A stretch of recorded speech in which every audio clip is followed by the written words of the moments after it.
Hello everyone, for the second day of this Magical Riso event. We are learning every day, so today we have a new setup. You see in the back of me it's only half Twin Peaks now, and the other half is our printing and publishing lab. So that's our tour for today. Normally we follow the book, except for today. Knust switched with endless editions, who will be tomorrow. For the rest, we just follow the book as normal. Talking about the book, yesterday we got a lot of questions where to purchase the book. I could say that actually this book was already sold out before we even launched it, so that's good. So if you get questions, don't feel bothered, because I think we all ran out of books. So, but that's good. It's always good to have a book that's sold out instead of a book piling up under your bed. So for this day, I hope it will be even better. Tomorrow will be better still. So now I give the floor to Christopher for today. Thank you, Yo. I'd like to welcome everyone today to day 2 of Magical Riso number 4. My name is Christopher Kardambikis, and I'll be your host and moderator, and generally the timekeeper for the day. Before we begin, some quick notes for those of you in the audience who did not join us yesterday. This year's Magical Riso is a series of interviews, roughly following along with the Magical Octopus book that Yo was mentioning. This beautiful edition right here, which is largely sold out and gone. Until December 4th, we will meet here each day with a new group of artists and printers who have contributed to the book. This is a Zoom webinar that's also being streamed on YouTube. So if you are in the audience, you'll be able to send us questions or comments, either in the chat windows of the Zoom webinar or in YouTube. Or you can utilize the Q&A window at the bottom of your screen to send us questions as we're interviewing each panelist. For the panelists themselves, while we do ask that during each individual interview, you keep your microphone on mute so there's no noise competition. Whenever we do open up each interview to question and answers, feel free to let us know that you have a question and unmute yourself and ask our panelists. It'd be great to hear from you. As your moderator and interviewer, I will be keeping time as best I can. Our interviews will be roughly 20 minutes each, and our goal is to keep today to 3 hours in length. Again, as we get started, I want to thank Yo Franken and the team at the Van Eyck for all their efforts in making Magical Riso 4 happen. This has already been a lot of fun. And as Yo said, we're going to be improving our process here every day. And today's program is packed. We'll start with an interview with Corner's Studio in South Korea, then an interview with Knust in the Netherlands. Following these chats, Miek Zwamborn will give a presentation. And from here, we'll take a 20-minute bio break. When we return, I'll be speaking with Gato Negro Editions in Mexico and Issue Press in Michigan. Miek Zwamborn will join us again for a round of catering, presenting a tasty fish and seaweed coat. And our final interview of the day will be with Hato Press in London. From there, we'll open up the conference again for a final group discussion with our panelists and a final question and answer session from the audience. So again, thank you for joining us. And we're going to start the day with Corner's Studio. And joining us from South Korea is Hyojun Jo. Hi. Hello. How are you doing? Yeah, I'm doing good. It's it's great to see everyone in good shape, and yeah, I'm ready to do some Q&A session. Yeah. Great. To start off with, I wanted to ask if you could give us a brief history of how Corner's Studio came together. There's a lot of you that are involved in the studio, and a number of people that are part of Corners that are actually in attendance in the audience, but not joining us in the Zoom chat. So I was wondering if you can tell us how you all came together. Okay, so me and Taeung started Corners in the late 2011, and we've participated Magical Riso workshop as a printer in 2016, and Soo-hyun joined us almost 3 years ago as a production coordinator, and Chaewon and Lion just joined us as part-time printer and designer about a few months ago. So yeah, since Soo-hyun joined us, she's doing almost every printing related works now. She has been conducting workshops and events, and editing books we have been producing. So big thanks to Soo-hyun. And yeah. So Corners is also, it's a graphic design studio and also a printing and publication project. What's the division between the two, or how do they interact? Division between the design studio and printing. Yeah, I mean, graphic design and printing are related practice, but they take different steps to make final outcomes. So yeah, so when we design, we design, and when we print, we print. They're pretty much divided, but they're all in the same place. So yeah, but they're supporting each other in many different ways. Great. I'd like to talk a little bit about the contribution to the Magical Octopus book that you produced. And what I was fascinated with is that in some ways the process really reveals and also dives into the physical marks of the Riso printing machine. It focuses on crumpled masters, inky misprints, scratches to the prints, and magnifies those and explodes them in the imagery. Can you tell us more about how you created these images and how you came to the color palette that you started to use? Okay, well, Daeung, Soo-hyun, Chaewon, Lion, and me had a discussion before we made actual works for the book, and through the discussion, we decided to look more closely on what happens naturally to Riso printing process. But we also wanted to follow the context of the topic of the magical octopus and the given materials from Knock-Baldwin studies. And we all agreed that the method of printing in test mode or scan or file, etc., is not something that appears naturally. So we set up a sort of guidelines that was not to make any images by ourselves, and then we had an idea from the scrap paper we had, which we had printed for checking whether our A2 drums are in good shape or not. And yeah, and then we had a workshop to I'm gonna share my screen if that's okay. Yeah, please. Okay.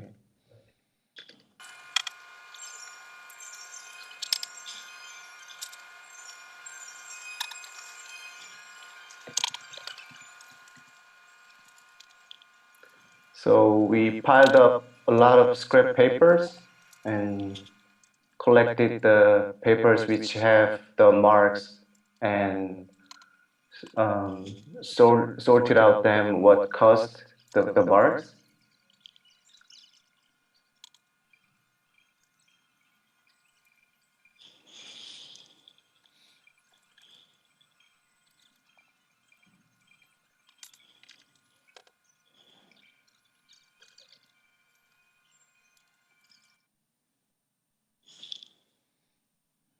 So these are the chosen scrap paper, which have some strange strange marks there.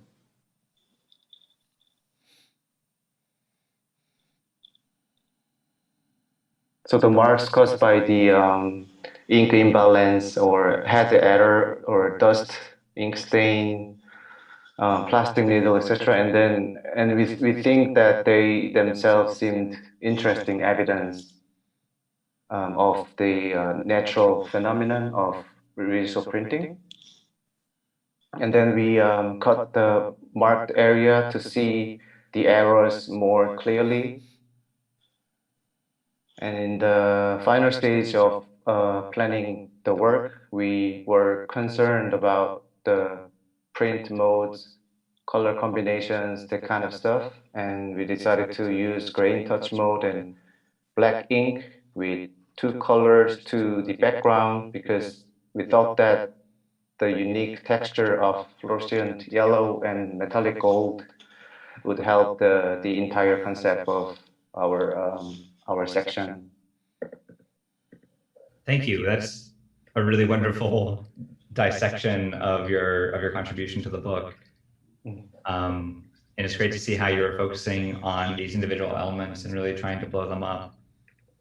And I was thinking about how the composition that you used is, again, a very simple operation by separating the page in half and bifurcating it. But it almost like stratifies the page. And we've been talking about landscape throughout the day yesterday. And this is almost another approach to that, digging deeper into the surface to create these layers to the page, which I really appreciate.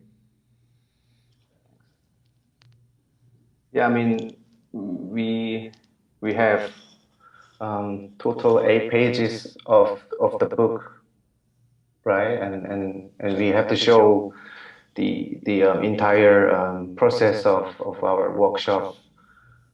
But we only have 8 pages, and we dig like thousands of scrap papers. And I want to show you another picture. Please. So yeah, this was the first draft. And we thought that the blocks, the images are too small. The size is almost like the original print. So we decided to use magnification scanner to make it bigger so that we can scale the print to 450% to achieve the resolution that matched the assigned page size. And finally, we select 16 images with different curves, shapes, and texture. So yeah, that's excellent to see. And again, just being able to pick apart some of your creative process and to see how you approach this book, because as you said, it is only 8 pages to try to compress so much of your aesthetic identity and like graphic identity as a studio into, and to try to represent that to everyone else that's coming through or that's picking up the book. I also wanted to ask you a little bit more about the mission statement of Corners Printing. You talk a lot about self-learning. And I think in some ways you've almost answered this in some of your presentation, but how does the risograph process open up printing to a larger audience or community? And how does that facilitate this idea of self-learning and learning through doing?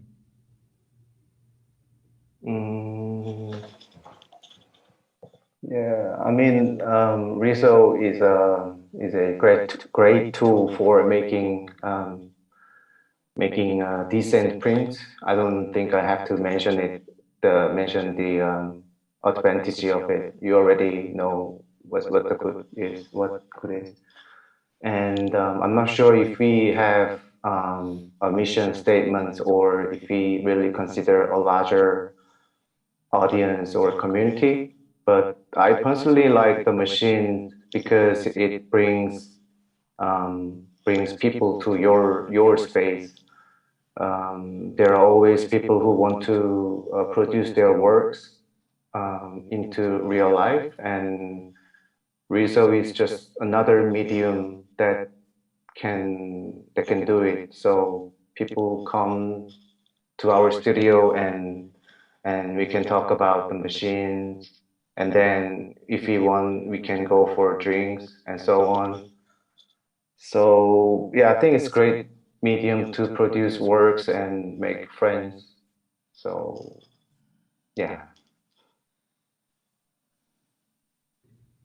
Yeah, I agree with that wholeheartedly. I think the social aspect of the printing process is a huge thing. Can you tell us a little bit more about the workshops that you host at Corners? We do workshop for people who don't have experience on risograph. We plan to do regularly, but due to the pandemic, we can do it. But I can talk a little more about the workshop we did for this book. So yeah, we five of us, we did a workshop together, and we working like the tentacles, and we talked and we share our thoughts on what is natural and what is not. And yeah, but at the end, someone has to make the decision, and that was the hardest part. And the one who did was Daeung. So he got the octopus sweater trophy. So yeah.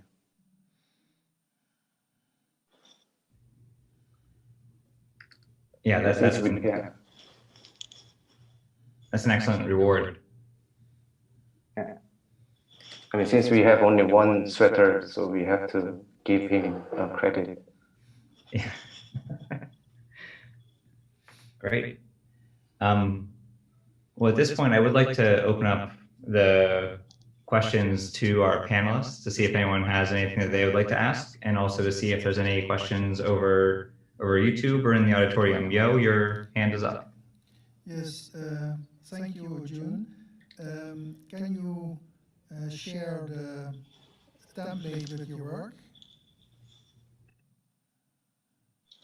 A template. Yeah, what you just showed.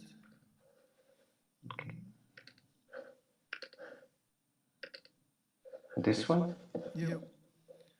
So yesterday I spoke a little about it, about how to communicate with people who contributed to the book.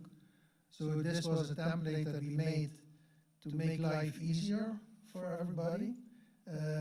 That seemed to be quite complicated, easy template. So, but Corners, they used it, so I could work with those without any problem. But in communication, it was problematic.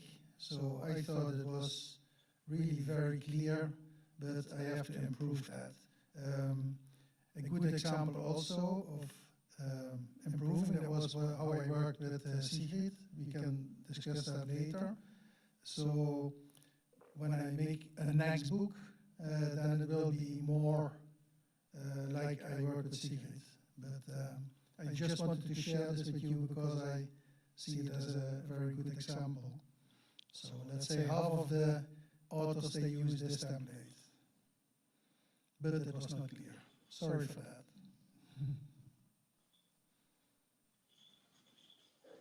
It is really clear. Thank you. Yeah, no, that's a great technical insight into the book.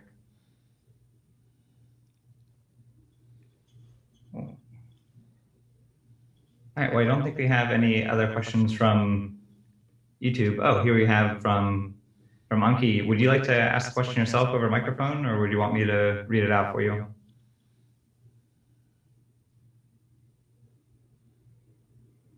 Okay, I can do it. Great. Yeah, I was just wondering, like, since you can't have any workshops, have you done any online? No, not yet.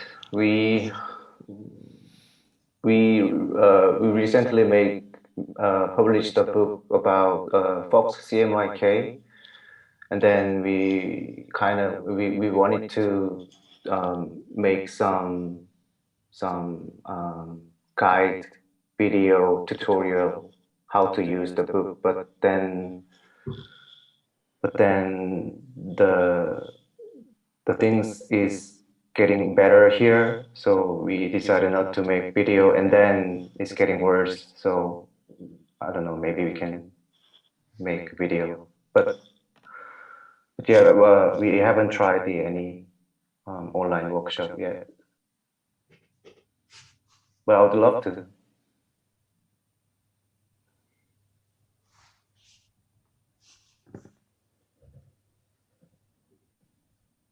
And we also have a request from Sigrid. I don't know if are you joining us from your studio, or are you at home? I know it's later in the evening for you. Yeah, I'm at home. It's a virtual background, so. Yeah, it was great to see a glimpse into your studio through the short video you shared. Yeah, that's the printing room. So we doing workshop there, and we dry our prints on the desk.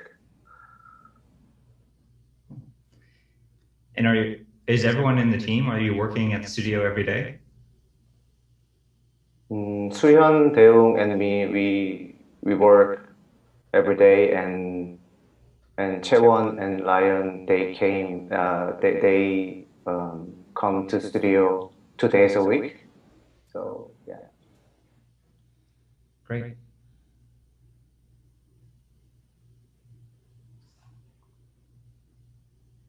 All right. Well, Hyojun, thank you so much for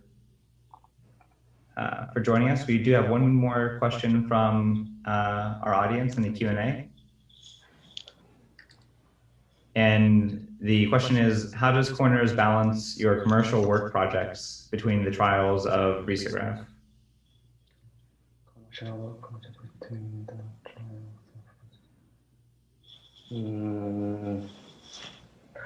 I don't know if we are good at balance things, but we just like to do work, and I don't know, we just we don't really balance things. We just put our every effort to everything. I don't know if this answered the question, but yeah. No, I think that really does. I think it's difficult to really, the idea of balance between a practice and creative practice and design work, and trying to create timelines for things are generally very difficult before you even introduce a risograph into the process. Yeah, it's risograph sometimes takes a lot of times, so you don't really know, you don't really calculate, you can't really calculate the time, so you just spend a lot of time to make something that you want. Not sure, but yeah. Cool. Well, Hyojun, again, thank you so much for joining us, and thank you for your contribution to this book. It's been great talking to you and getting to know a little bit more of Corners Studio and your practice. Oh, thank you. Thank you for having me, and thank you for great questions. Hope to meet you soon. Yeah, me too. Bye. All right. Thanks, everyone. Our next talk will be with Knust. And we have Yanduk, Joyce, and Astrid here. I'm going to pull you into our room. Thank you. Good to see you. Hi. And Knut's workspace for graphic design is located in the artist-run organization Extrapol. Yes. Highly specialized in stencil printing. The practice started in 1984. And I'm just reading from your bio here in the book to make sure that everyone has some context. But yeah, started in 1984 with Ronios, but is now turned to Riso and Ryko A3, A2 with more than 40 colors and binding facilities. Mm-hmm. That's amazing. Yes. I've seen many of your publications before, and as I've said several times throughout the program, I'm also an educator. And one of my great joys as moderating this panel or this set of conversations is being able to talk to the people whose work I've shown my students so frequently. Mm-hmm. So it makes me very happy to be speaking with you. Thank you. We thought of maybe start with showing us our space, which is not the workspace or the space where we work with now, but in our old space, which we still use. But we were here with 2 machines for about 10 years. Yeah. And maybe it's nice to show you around a bit. Yeah. So it's actually our cellar. You can see some old machines, like the Ronio. That's the A3 and the A4, and we had about 20 of those lined up. Wow. And you can see that it really resembles the Riso because it also has a drum, which you can take out. Jan Dirk will demonstrate. So how old is this machine again? What's this one? This one is from the 60s. Okay. And we bought it in 86 somewhere in Maastricht, and it was really, really expensive. Like 500 euros they asked for it. Whoa. Okay. But yeah. So there's some old machines or the bigger machines. Paper. Binding machine. Let's see, like here. Like a very old cutter machine. Like our cutting machine is from the 60s too. And some old Sewing machine. some old prints on the sewer. Amazing. Okay, that's it. Oh. Here are And the ones from the Ronio. wow.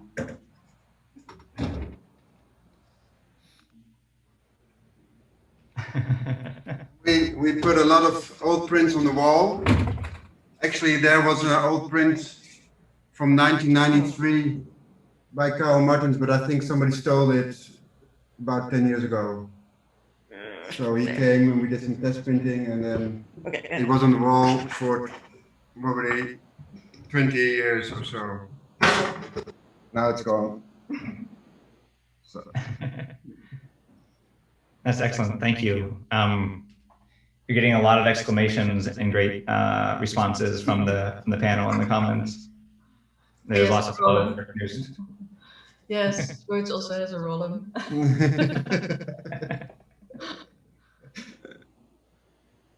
Cool.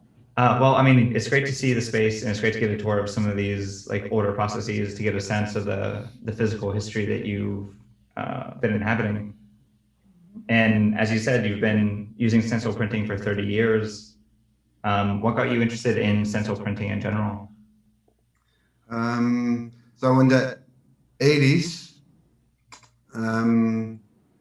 printing was very expensive and hard. So if you want to have a good print or color print, you have to go to offset printer, and there was no cheap laser printers like nowadays, and copy machines were basically black and white, or color copies were very expensive. And stencil printing was at that time the only do-it-yourself technique for offices, schools, and but it was very bad. So we didn't use it in the beginning because we didn't take it seriously. So when we started making zines, we always went to offset printers to have them printed.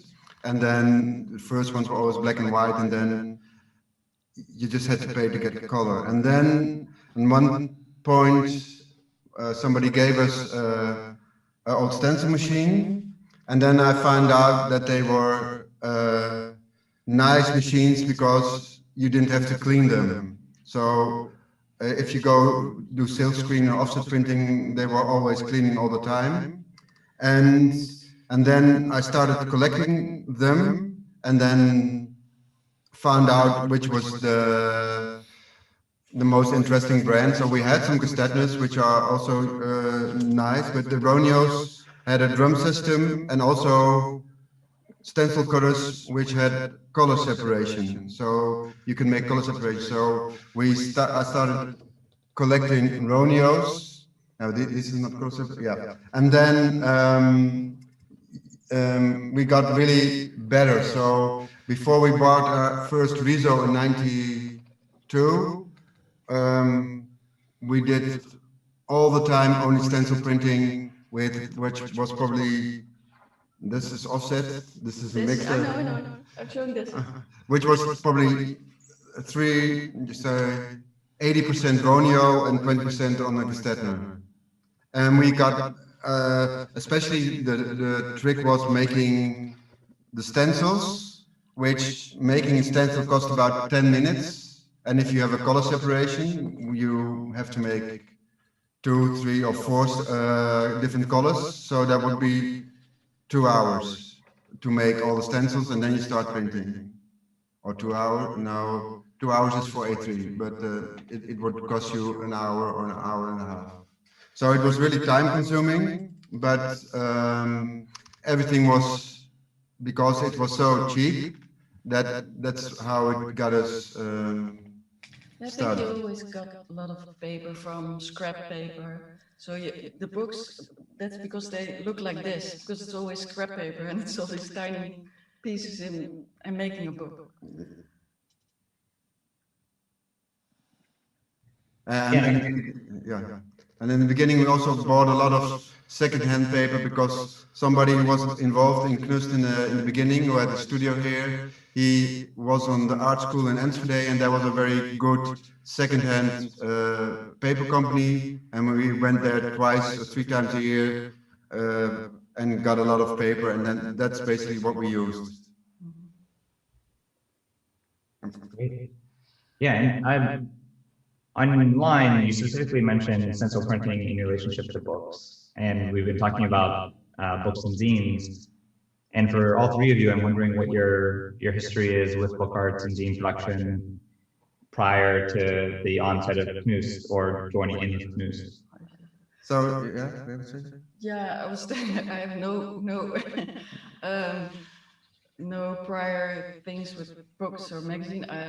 I was just living in Nijmegen, and I did some photography, and I ran into people of Knust and immediately got hooked.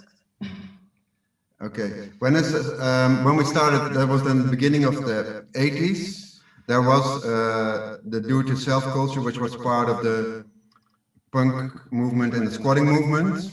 And in that, it was really important to do everything yourself and to have everything in your own hands. And making zines was also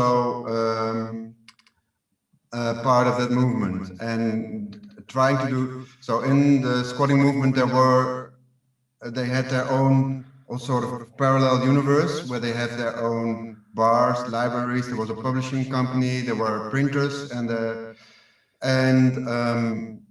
so you basically did everything yourself. And zine culture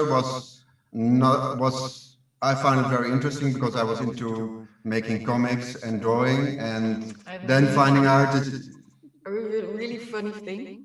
I'm not sure if you can see it. A little blurry, but we can see it a bit. Yeah, the strippo. Yeah, I collected comics before on high school when I was 12. Jan Dirk had a little library, and people could borrow books, and they had to pay like 25 cents, and they could take a book. Funny, but Yeah, that's amazing. And the zine culture was, and so that whole thing sort of got less in the end of the 80s or in the 90s, and it was we shifted towards making more book production and making books, and in the 90s we sort of became an alternative printer, which got a lot of jobs, and from the year 2000 more graphic designers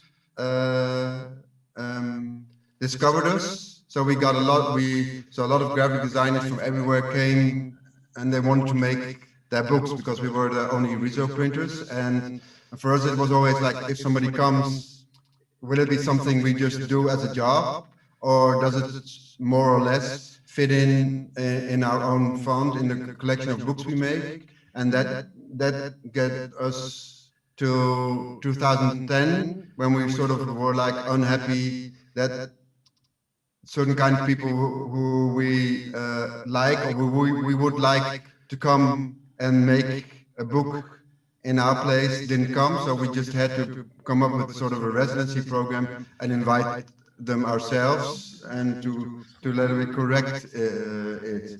And before it, we always thought it was sort of a natural process, that like somebody would send a letter with a lot of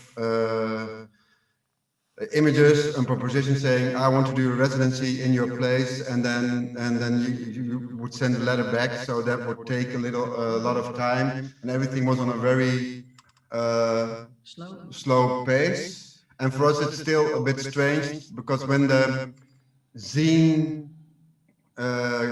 culture started coming up, you can go, and if you go to the New York Art Book Fair, they have the zine section, which is very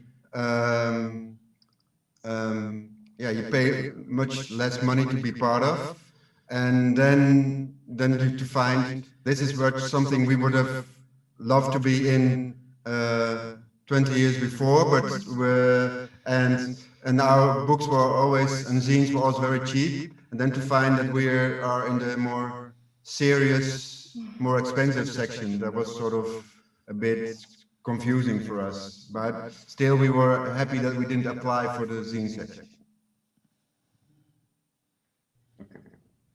Yeah, no, that's really interesting, because like again, zines are built for speed. Like they're made quickly and they're put out quickly. And also quickly, Astrid, I'm sorry, we haven't heard from you yet. How did you get involved with Knust, and when? I started in 2011, and it was actually quite fast after my graduating from art school. And my background is in illustration design, and at that time Riso printing was not that popular yet, and I just found some obscure flyers that were printed at Knust, and oh, what is this place? I need to know about it, and I was just happy to be able to join. I don't know what would have happened if I would not have started at Knust. I think of the same sometimes. Like, I have no clue. Cannot imagine. And I would like to talk about the contribution to the book, because I feel like we can also just talk about your history and the history of Riso printing quite a bit, but there's something with the imagery in the book and how your play with color pulls everything into a bit more of like a dreamscape, an exploration of the geography that is almost more rooted in the subconscious. And I feel like some of the things that I always think about with Knust is also your use of color and how you lay it down to the page. And I was wondering if you'd elaborate a little bit on the collaboration and the collaborative process and on the printing process for this contribution. Yeah, it's funny you say the dreamscape kind of atmosphere, because it was not really a conscious decision to have it like this. It kind of grew like this. Like we selected the combination of source images together, and kind of intuitively chose which images we found interesting to print, and also had this element of mystery in them. And then we chose colors that were representing this kind of sea-like environment well. And it kind of grew into this. And then we were uncertain how much we could actually manipulate the source images. And we chose to add layers of more subtle outcome. So some of the pages actually have layers of soft cloud-like images printed on top of them. And I can show you. These were also used in, they were used before, but just different combination. In the other colored book we published last year. So it's actually, I don't know if you can, it's very abstract. It's just a photo of a cloud above Nijmegen, and then a detail of that. So it becomes kind of like an idea of what could be an organic gradient shape. And then, of course, that kind of makes it dreamlike. But it wasn't deliberately thought of like that. To be dreamlike. To be dreamlike, yes. And it's used to great effect. And I think with using colors, because it was so difficult to learn on the Roneo machines, and you had to master yourself to get something out of it which was very, very vivid or very contrast-like. Yeah. Because otherwise everything would be grayish. So I think Jan Dirk kind of learned himself to get a grip of colors. Yeah, and that time it's already like with everybody who has a Riso is like having more drums, having more colors. So having your first Roneo with 4 drums, and then wanting to have, okay, then you need green or you need brown, and then you start collecting, and then you have to, well, my mother looked in all the local newspapers for secondhand machines, and then I always made a like, look for Roneo, and then when we had the Riso in the 90s, it was the same. Like after 5 years having orange, like you can see all the things we printed in the first year after we had orange had so much orange, because before we always had to build it up with red and yellow, and then everything is always about colors, and but also then if you have it, like what can you do with it, and how you explore with it. So that's like a technical issue, which is the basic from it's getting into our genes probably. It's got Yeah, I can only imagine that since you've been toying and tinkering with these machines for so long, that now your mastery of the process and your necessary master of a specific color theory to make things work for these machines must run very deep. Yeah. You had mentioned about not being able to really work with as many people as you wanted to until starting the book residency program. Yeah. Can you tell us a little bit more about the book residency program and how that functions? Well, we have 2 book residency projects that started in 2011, Art Prison and Work Holiday. And that kind of grew over the years. We continued to work on these projects me with Joyce and Jan Dirk. And basically, Art Prison is a project where an artist is invited to come and work for 2 weeks, and we make a book together. The artist stays in Extrapol, and yeah, we have a very intensive work period, which is maybe also why it's named Art Prison. The person is kind of in prison, imprisonated, but the person chooses to be imprisoned. It's not a bad thing. And we have many breaks, coffee breaks, and times, but it's very much about making all the decisions together. So we choose the colors, the binding, the paper, and a lot of these things all together. It's really about translating their work into a stencil printed book. And in the end, it has always been a really nice time for us to get to know the work of the artists and to know how they think or work on themselves, and for them to know the printing technique more and how you can apply it to your work. So it's kind of natural also. I think it's kind of natural also for us because we always made books in a collaborative way. Yes. Like also with Knust, the people who were involved in Knust or in Exapol, every year we want to make a book together. And that was in the case in the 90s. And then around 2000, we sort of slowly slided into becoming a production organization. And actually, when you are that, you can say that's a way of existing or earning your money, but that's not what we really like or want. So Art Prison and Work Holiday made us go back to how we worked in the 90s. And so now we also have the third open residencies when people just propose and come, and we publish it really together.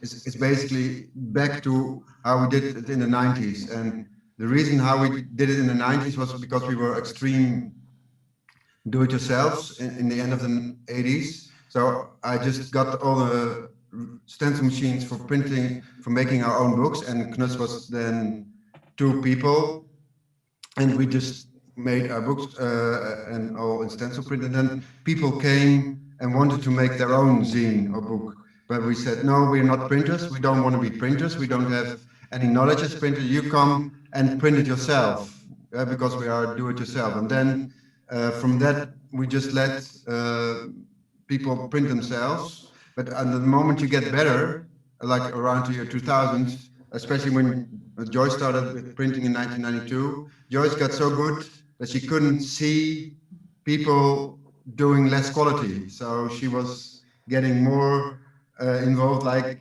trying to get the best result instead of people just letting work themselves.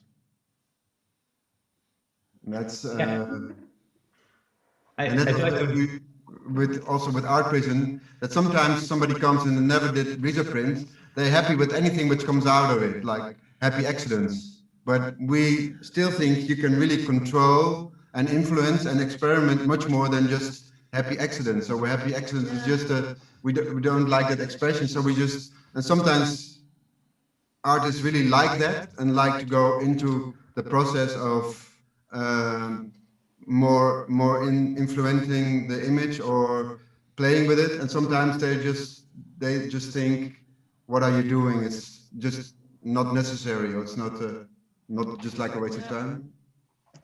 It's a very generous aspect of your practice, is having the book residency and opening up your studio in a way where you can lend your craft to people's vision who don't actually know how the printing process works. And I feel like there's a vein going through a lot of the people's practices that we've been speaking to yesterday and today that is built around these ideas of community and generosity and trying to open up the printmaking process to so many different people. And I think, I guess part of that might go back to your DIY roots in the 90s and the 80s.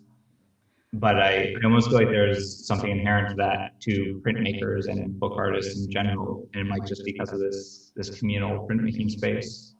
Yes. Yeah. I'd like to hear some of your thoughts about that. And before I turn it over to you, because this will be my last question before we open up to the audience, as a reminder, anyone who's in the audience, please feel free to type in a question into the Q&A. And if you're a panelist, let us know that you have a question. You can type it in, or you can jump into the conversation as well. And if you're on YouTube, please type in a question to the comment section, and it'll make its way to us. Again, we were talking about your generosity and your approach to making work with people. Yeah, what would say that? Oh. Yeah, she wanted to say something, but she. Oh, I forgot. Oh, yeah, please. Yeah, it's also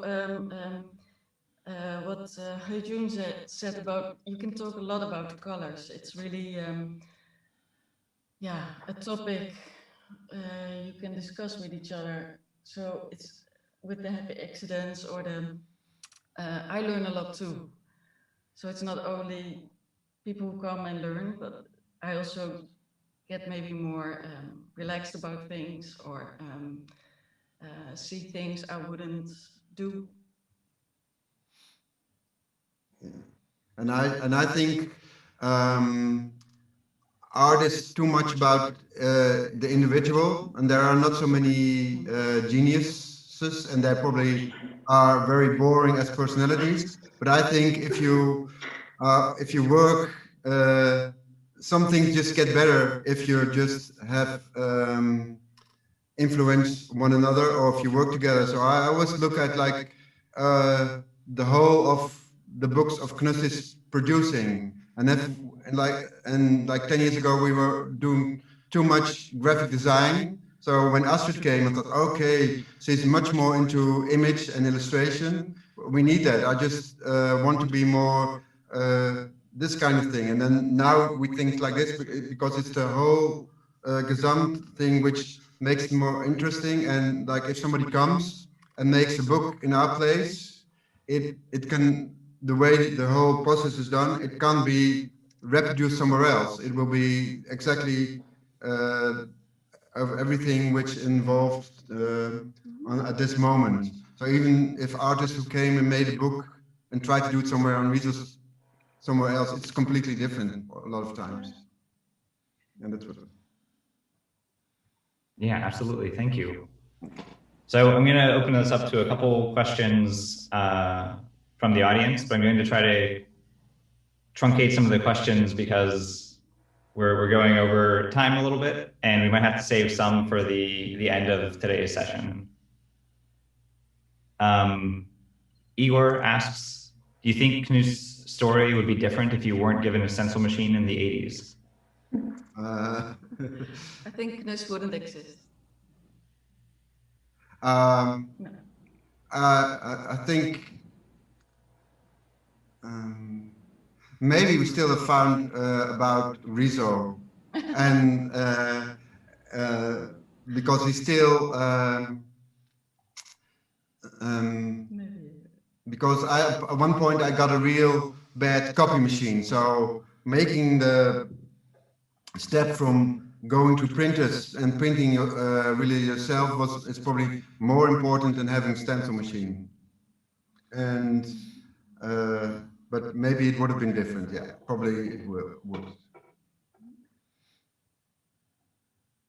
And then we have questions from panelists, Quintal editions and Endless editions.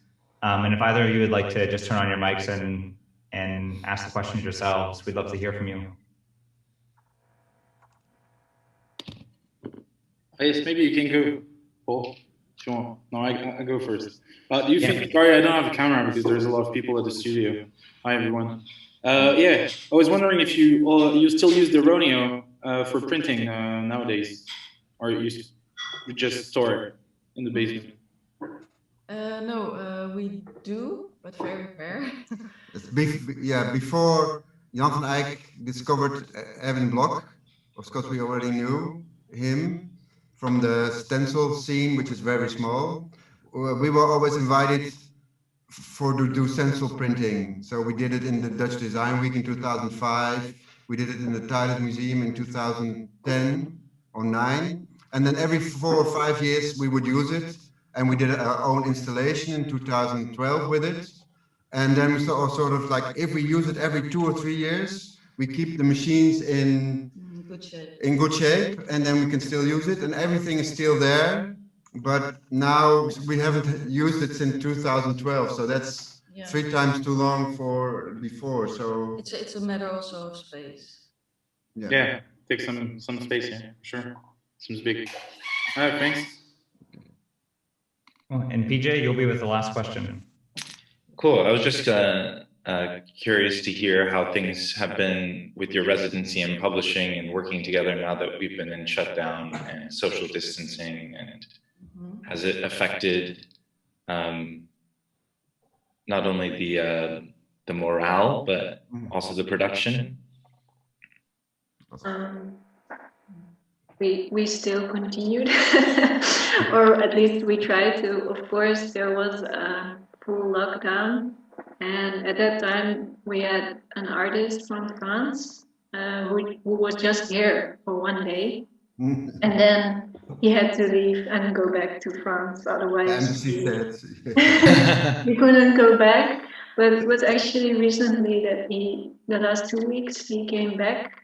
And yeah, so there you have to do tests before you can do the project. But yeah, there's still, of course, less people who have exhibitions or have shows. So the printing is less. True. The jobs are less. The jobs, yeah, and but we still manage to print books with people in residency. It's only one person who comes, or we also have a space upstairs, which is the public space where we have a machine, and sometimes people print DIY there, like now at the moment.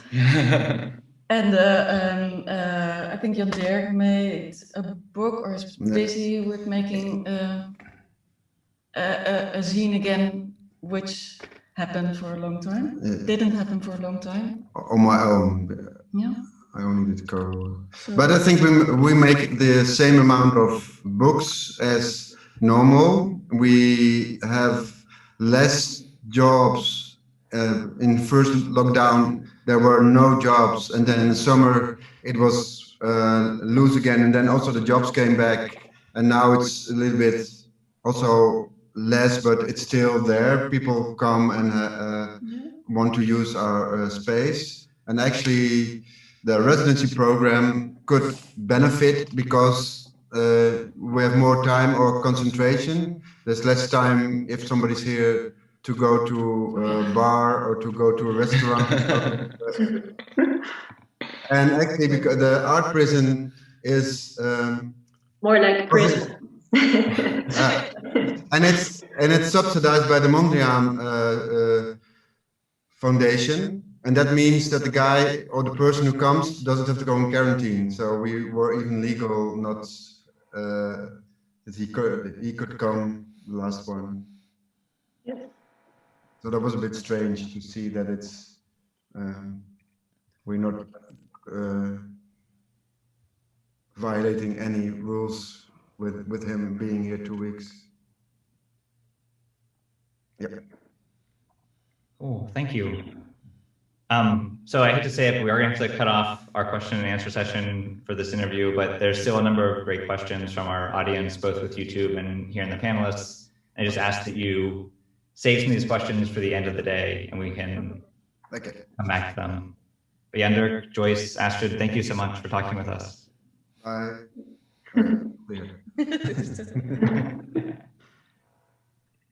And we are now going to be moving on to the next part of our program with another presentation by Miek Swanborn. Hi, Christopher. Hi. Hello. Hello. First of all, thank you, Hajun, Joyce, Astrid, and Jan Dirk for your beautiful presentations and peaks in your practice. I have to leave out my video because it is very windy today and the internet is so wobbly that if I turn on my my video, I will be gone. I've prepared a little a little presentation for now. Yesterday we have been talking a lot about community building, about Magical Octopus as a tentacular experiment, about collaboration and the role a printer can play in society. During gathering the source material for the book, I discovered that seaweed has these amazing Riso qualities. Seaweed do well in both calm and turbulent water.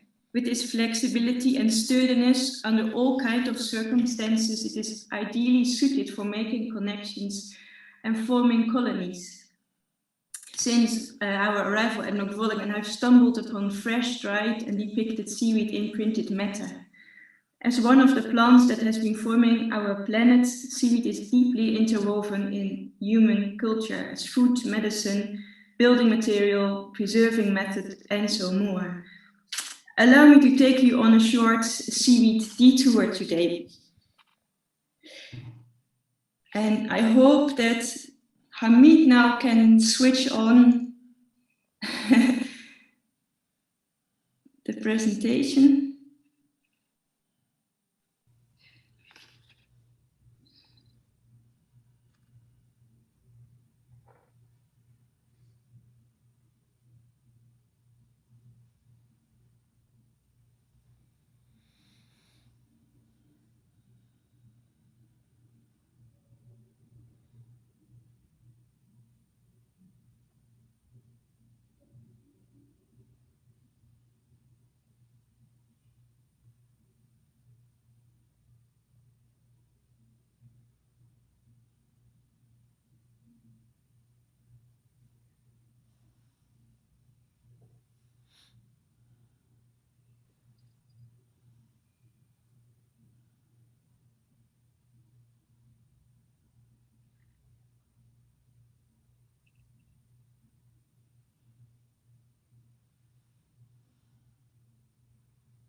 Well, thank you, Meek. That's a really wonderful collection of images and a visual history. Yeah, it was. I tried to make kind of a Chinese whisper, as we call it, through gathering seaweed as a metaphor for lost love, through the first copyright made by caused by some fraud in seaweed printing fabric, and then through the first photo book by Anna Atkins to pages to a chapel in France, Matisse designed. He designed the glass windows and the coats for the priests, and then to books again back to the octopus. And there was one text I wanted to read out, which was one of the original texts for the octopus book. I don't know if we still have time for that, or if you prefer to ask a few questions. I would love to hear the text, actually, if you don't mind. Yeah. It is. It would have fitted with the last slide. When a hailstorm breaks out over the beach, the hail starts by filling up the ripples in the sand. The waves from earlier are now marked out, a wave of hailstones above a wave made of sand. Wind lashes the hail low across the mud flats towards the surf. Seaweed blocks its path, causing a pile-up. I watch the bouncing balls. On the windy side, the seaweed turns increasingly white. The hail accumulates until letters seem to appear. An as yet unreadable text is written on the beach in compressed ice.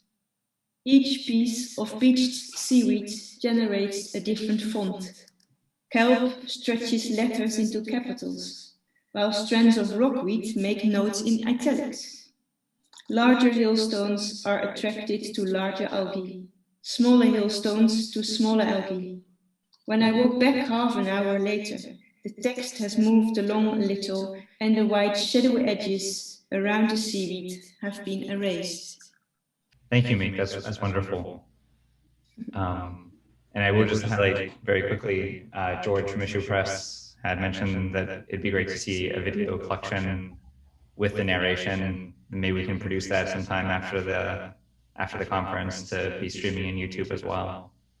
Yeah, I will prepare that. I will do that. It would be great. Yeah. And a couple of quick things. I would like to ask you a little bit more about the written piece, because it does trace elements that we've been talking about over the past couple of days about language and landscape, and brings about the quality of the seaweed as almost as an author, right? Being able to write into the land, and gives it an animus, or moves it into the realm of fauna rather than flora. Mm-hmm. Yeah, can you tell us a little bit more about the poetry? I think studying seaweed and swimming around it and looking at it, it really changed. I think it really changed the way I wanted to write, as if it is teaching me other directions almost in the language. I've been writing a lot more about history, and I always started to first read 10 books, and then I could write a poem about a specific subject, and now I just try to be very alert and touch the seaweed and play with it, and really try even maybe to become it. Sometimes that's a deep wish to see how close I can come to, for example, seaweed, but it can also be something else around here. And then this process starts where I first really have a lot, collecting a lot. In the presentation, there was this slide of a long-legged spider crab. It was on my hand, and it lives around here. I had one happy encounter with it in 4 years, but it glues seaweed on its legs to camouflage itself. And maybe I do a bit the same in the beginning, like in the making, I just will disappear under all this material, and then slowly I find my way out. Yeah, I'm not sure if that's an answer to your question. No, that's an excellent answer. Thank you. And in some ways, the presentation, I think, is a good illustration of some of the approaches that you've mentioned. Talking yesterday, talking about being more still in your space and inhabiting that landscape more and listening, versus this idea of research and compressing the readings of 10 books into one poetry or one poem. And this presentation kind of does both. It allows you to embody the seaweed through the writing, and also to give us some of the research through the slideshow and give us this history of seaweed within our works. Well, maybe one little thing about it, what is interesting as almost like a secret of the seaweed, is that in the Victorian times, many people were started to become almost obsessed with seaweed and started to pick it and to dry it. And then this fabric with seaweed prints on it became available for, well, first, of course, only for the richer people, but to wear a dress with seaweed on it, it would be like almost like a secret message for women to say, hey, I'm also into science. I'm following the newest research, deep sea research, what was then for the first time opening up. I really like that to wear it around you as a message, which only people who are also in it would recognize. Next to that, it is of course very elegant, and these patterns are beautiful there. Yeah, that's incredible. I had no idea about a history of like a seaweed code. Yeah, and there's also, okay, one very short thing. There is also the word wakame, or maybe I pronounce it wrong, but the wakame seaweed in Japanese, it's literally called, it means young girl or young woman, and it all is connected to the elegance and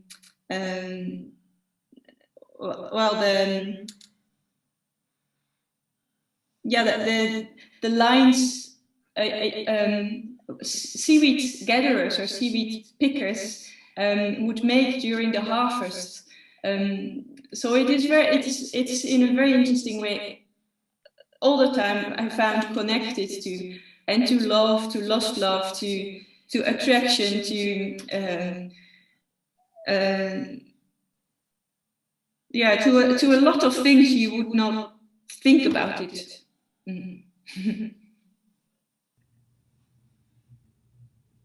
Great. Well, thank you, Meek. Maybe before we take a break for this section, Sigrid Callan did bring up in the chat that you do also have a wonderful book about seaweed, and I wonder if you can maybe briefly mention that, so people who have fallen in love with your work over the past couple of days can maybe also pick up your book. Yeah. Oh, yeah. It just came out in English, and it's called the Seaweed Collector's Handbook. It's also called Seaweed and Enchanting Miscellany. That's the Canadian version, but it's both the same book. Excellent. And maybe during the break, we can put some information about the book into the chat so everyone can see it too. Yeah, okay. I will do. Thank you. Great, thank you, Meek. All right, so now what we'll do is we'll take a 15-minute bio break. Everyone stretch your legs, get a snack, and we'll be back with our second round of interviews, starting with Gato Negro. Thank you, everyone, and we'll see you soon. All right, so if everyone's back, and if Gato Negro is back here, which is most important, then we can begin with our next phase of the conference. Hello.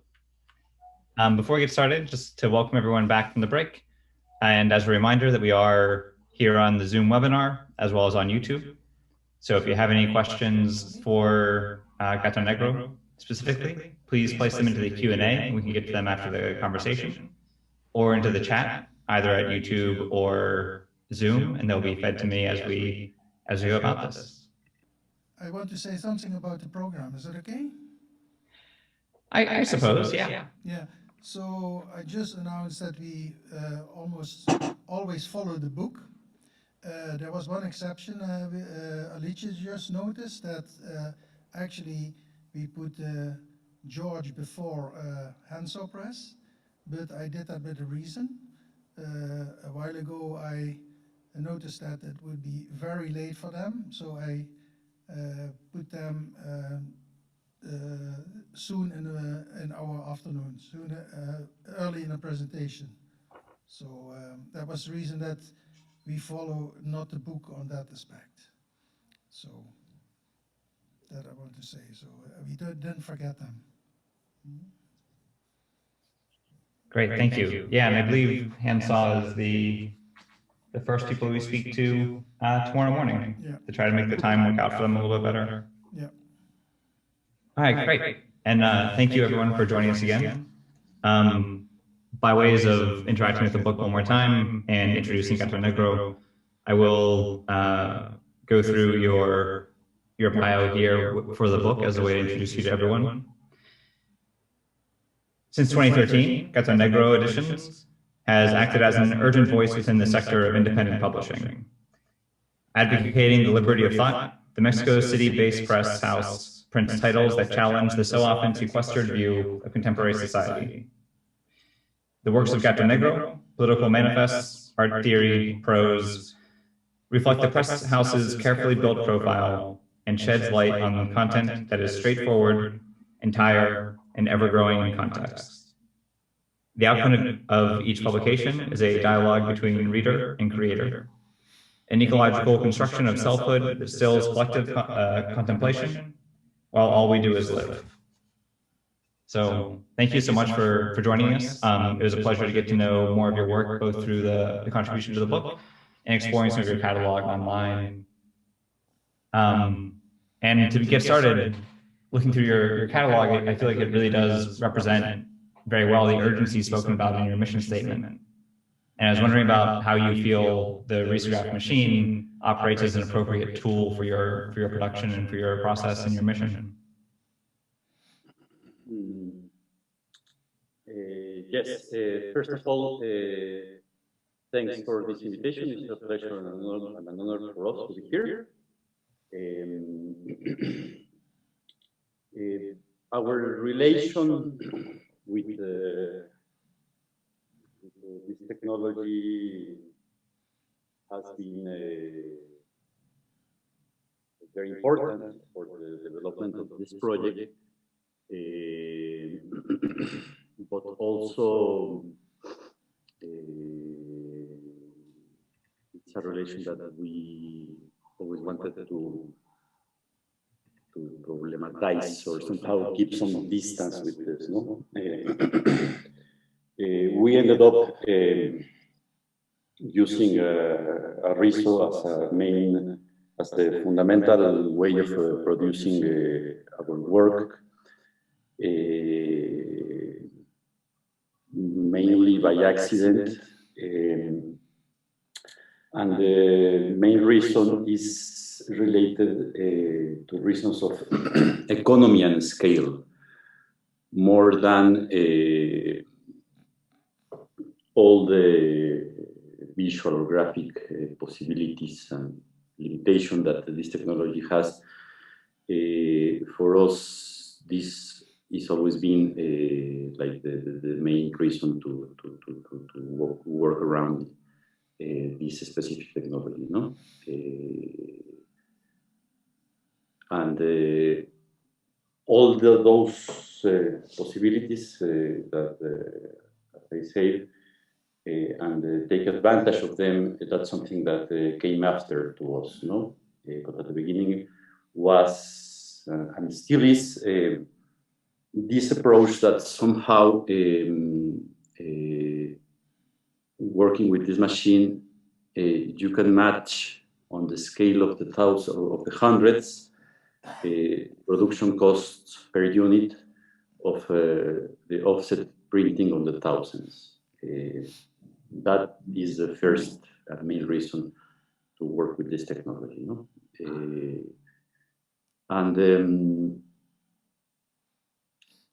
And it's something like nowadays, after some time on this, what now could seem like a long road on this, somehow we come back to a more friendly and comfortable relation with the association of being a publishing project based on printing with a Riso machine, no? For many years, we decided to somehow to untag our work of the word Riso. We felt that it was needed to dissociate what we were doing with the way of how we were printing our work, no? Somehow trying to put first the content about what we're doing more than how we do this and so on, no? Understanding that what we do is not a print shop, a workshop, it's a publishing project.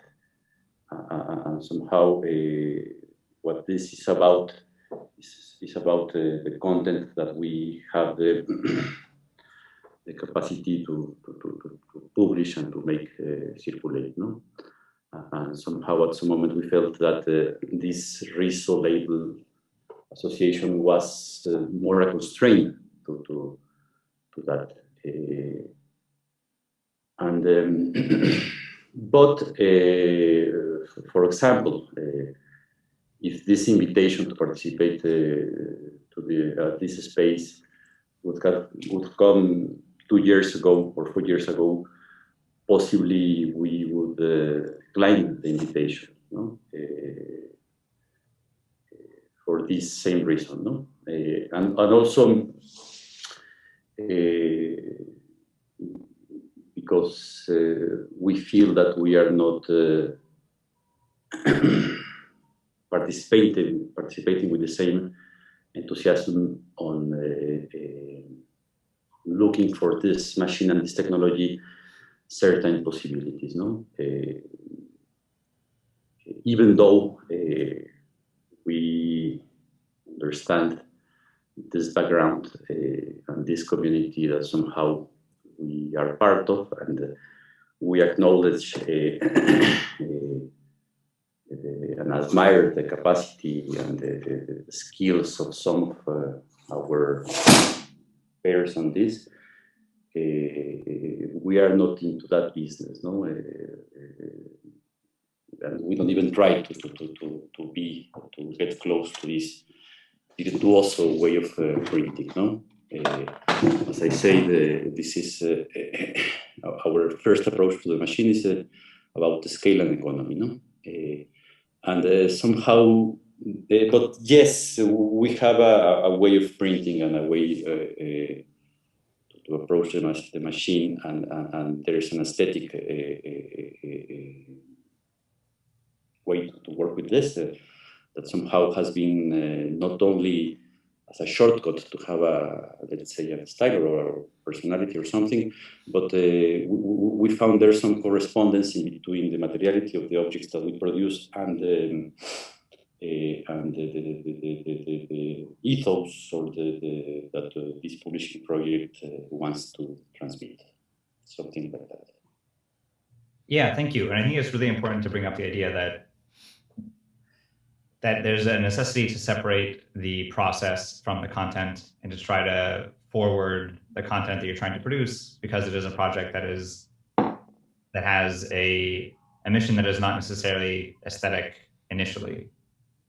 It's more distribution and trying to put out ideas that you see are not out there in the world already, and trying to serve something other than risograph machine and trying to play around with that process primarily.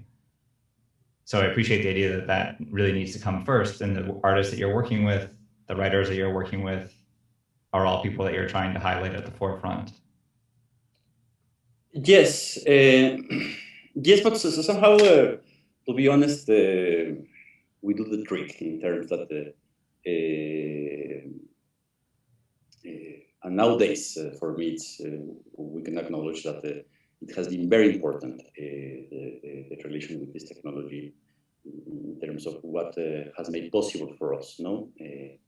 And yes, there is, as I said a moment before, an aesthetic relation, an aesthetic intention on the work that we do. And somehow, as we have heard, it's been repeated here a lot. Yes, we found associated with this technology a community to be part, and somehow we found like a neighborhood, like a family, very joyful, hopefully lasting friendships with a lot of people all over the world. Some of them I can see at this moment at this screen, which is a pleasure.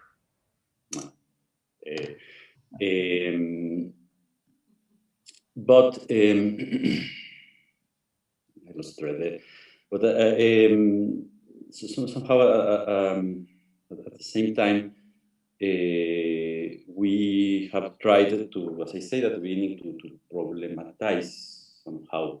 We try to problematize everything, but problematize somehow the relation with this machine and the implications of meaning of this, no?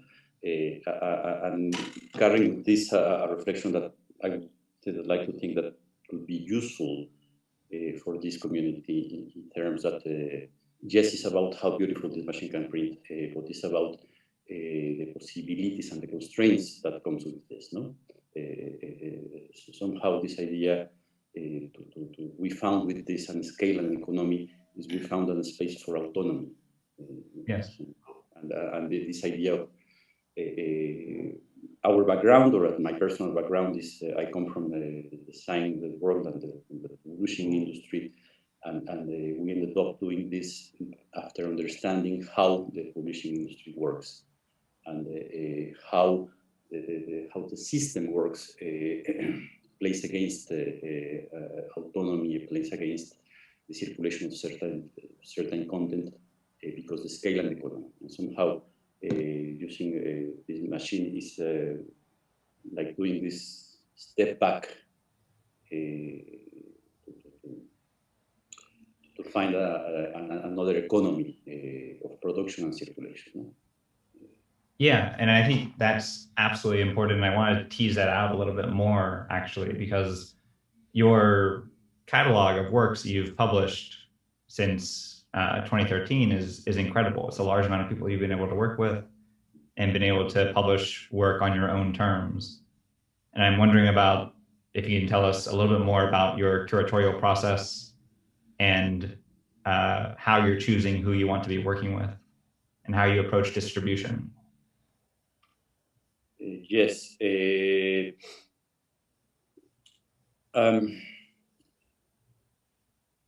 As I say, like this project started from our background on the publishing industry, and somehow it was about trying to find the simplest and easiest and shortest way to get into some given content into the book form, and trying to get rid to everything you don't need to get there.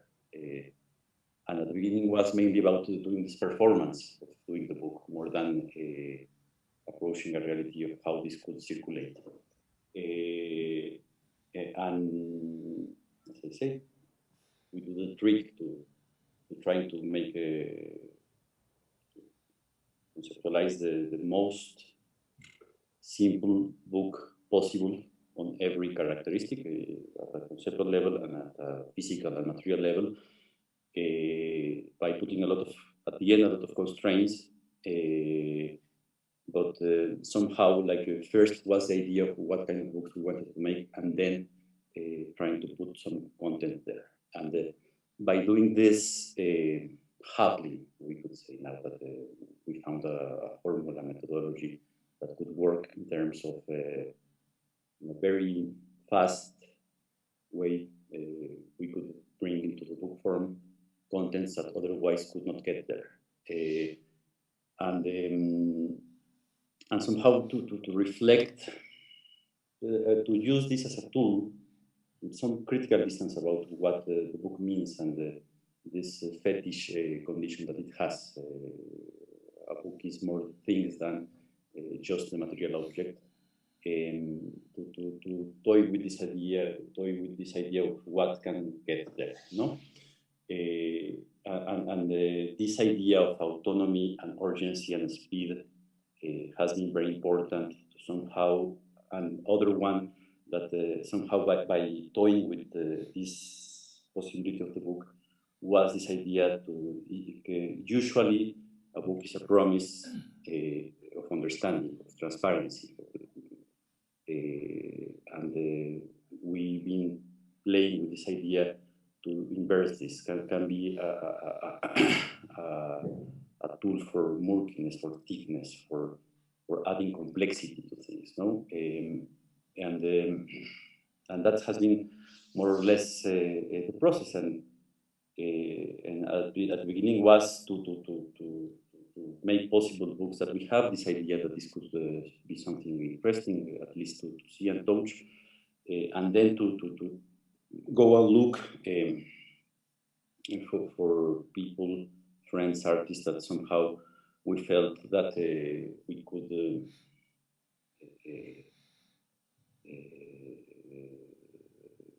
play this game. No? At the beginning of this was, as I said, more about doing the performance of the book than thinking seriously about how this can circulate and the implications and meaning of this. No? Fortunately, what has happened over the last years that is nowadays we have the chance, we have a line of people proposing work to us, so we can somehow choose what kind of work we are willing to publish, and something that I think that also worked was to understand not the possibilities of the way we print, but the limitations of the way we print. Our feeling is more the things that the Riso doesn't do well, and it's just very few the things that you can do well with a Riso, and we decided to stick to these 2 or 3 things that we can do well with a Riso, and avoid anything else that would put us in the position to fight against this technology. No? And from the place of the limitation of our Riso outfit is very limited compared with most of the people at this panel. No? We only have 4 drums. We mainly use only black ink.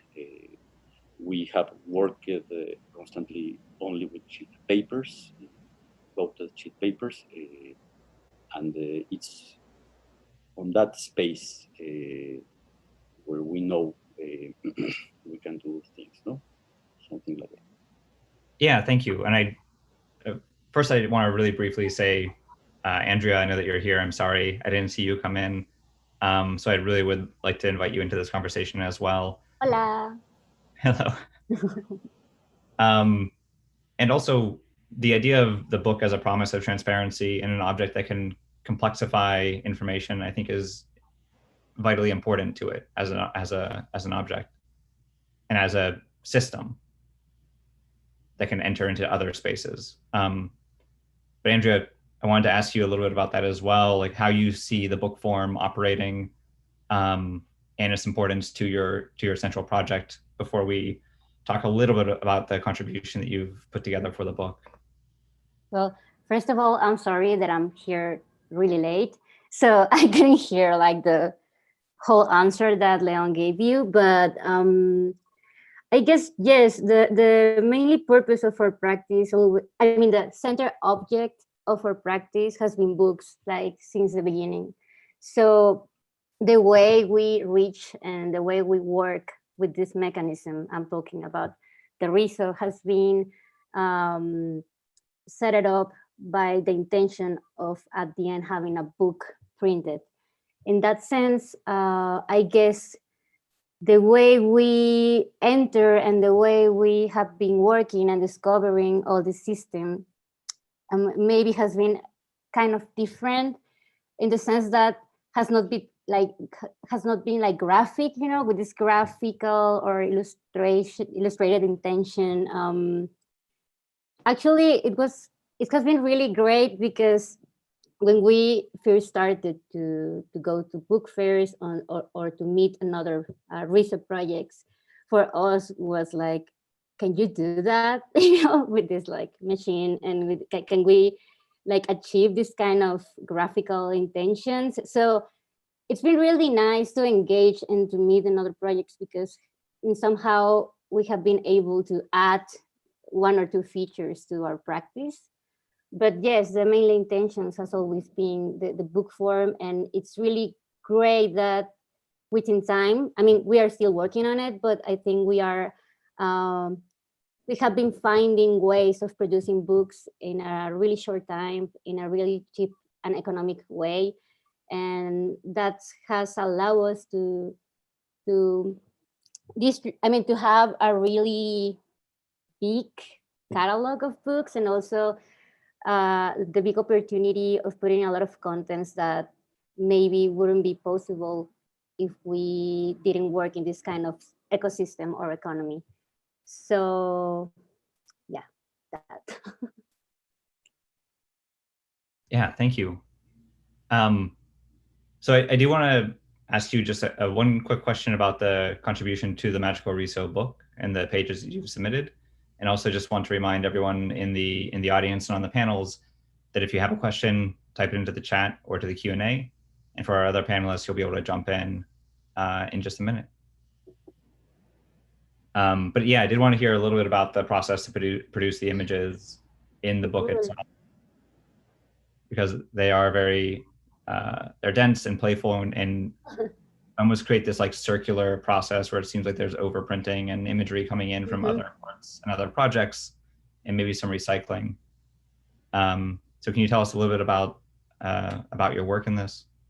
Okay, so I think at the first, in the first intention, we thought about the geographical space of our own past works. We always keep tracking and keep an archive of all the books that we printed, and we had a lot of, how do you say this, like lefties, like merma? How do you say merma? Yeah, like all the lefties. And so for us, it's having the opportunity of revisiting this like big space of previous work, but in a sense of not only the work, but also like the geographical space that you have over the paper. And then taking all these references that you gave us, I mean, with the images and the texts, and trying to embody that into the previous things that we have had before. And we also do this a lot, like re-engage meaning through all these exercises of being a little bit of random and then not that much, because it's really crazy sometimes you start something being really playful or really experimental, and at the end maybe we have in our minds a lot of rules. And so we also find out that in this exercise of printing and playing with the contents that you gave us, we also started to find paths and shortcuts to unexpected meanings and prophecies and poems, and it was really great. And so after the beginning or the first prints, we started to try to control a little bit this madness, and so we started to design some things on purpose, like, I don't know, like an 8-point start, or playing with the octopus figure, like trying to reinterpret that with our own perceptions or our own illustrations or some collages. And then we did this thing about printing 8 times over one page, also with this idea of the 8 legs of the octopus. And I don't know, at the end, it's really crazy. And also this thing that each page in our collaboration has a different design. So it is not that we like lay out everything, and for having the 4 pages, at the end, it was like each page is different to the other one. So I'm sorry for that. I don't know if for you was like crazy when you found all these things and oh my God. So, but I believe that also that intention and that system has this really unexpected, and I don't know. So, somehow, to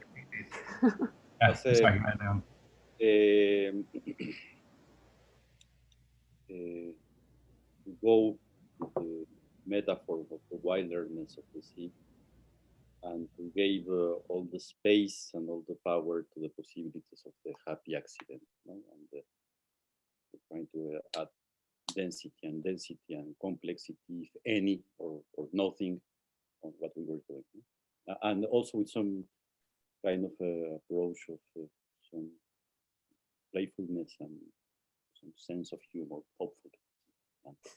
No, absolutely. And I really appreciate the ability to complicate your process and also to create a portion of the book that also speaks to your history by directly reprinting over proof prints and things that have already come through your press. So thank you for that.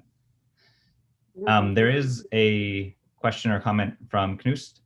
Jan Dirk, do you want to unmute and ask the question yourself, or would you like me to read off for you? Can we see the questions? It was me. Oh, I'm sorry. My apologies. That's okay. Hello, Joyce. Hello, Jan. Hello. No, I thought, do you remember we were next to each other at the book fair? Of course. And I think it was LA. And then we met for the first time, and yours were so black and white and ours were so colorful. And it was such a super duo. Yeah. And then I discovered this black and white, and I was like, wow. And we are obsessed with your work always. It's amazing. It's amazing having you as a neighbor all the time, because we can see all the books. Yeah, we can share it. Yeah, it's really great. Yeah, I think like somehow by having this set of rules and limitations, we have ended with this chromatic and really strong, like assemble of booth or also like in the shelves. It's like, I think right now you can say that after all the titles that we have printed. I don't know, since if like at the beginning you couldn't tell that, but yes, over the time, if you have, I don't know, like 60 or 70 titles on a table with this really particular set of rules, can be really, I don't know, maybe it's like something else by itself. A big square of blackness and some colors. Yeah. And Paul John, you have a question? Talk to me, Paul. Talk to us. I wanted Andrea to save us from Leon's demise.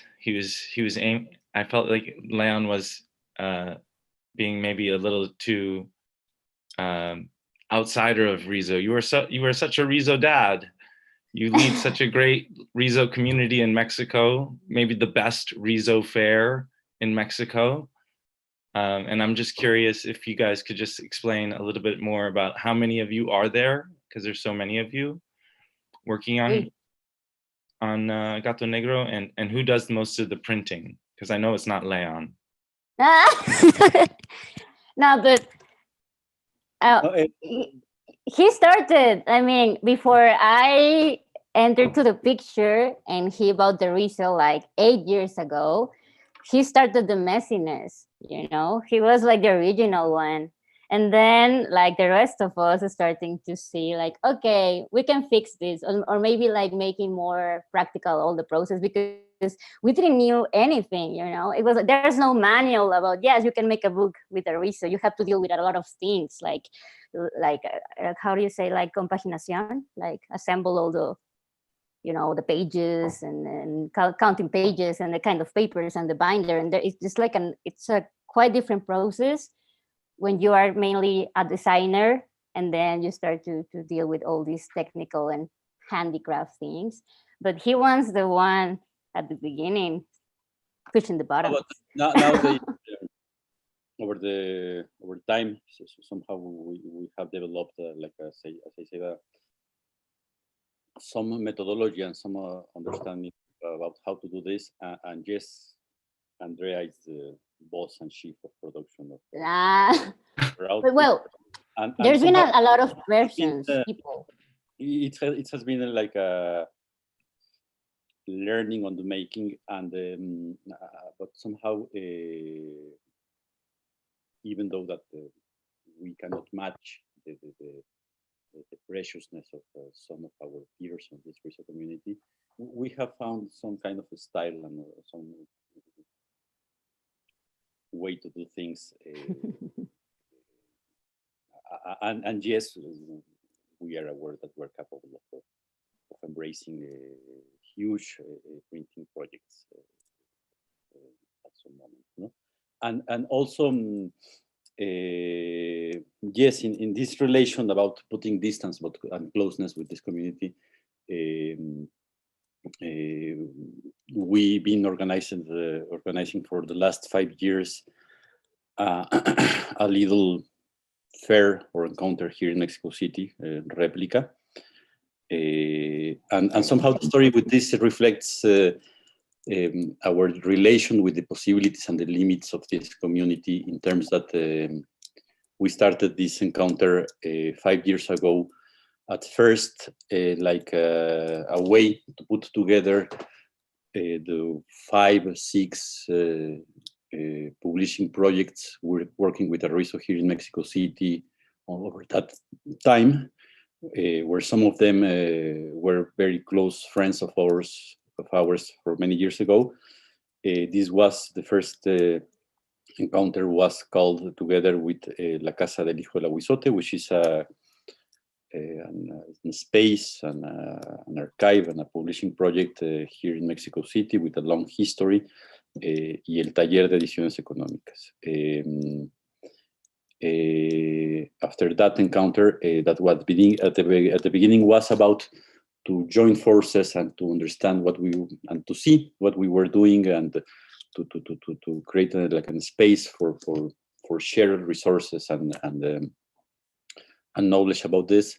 This evolved into a bigger encounter, but always constrained by doing this from the most radical and independence. You know, this has been done with no sponsorship or grant of any kind, and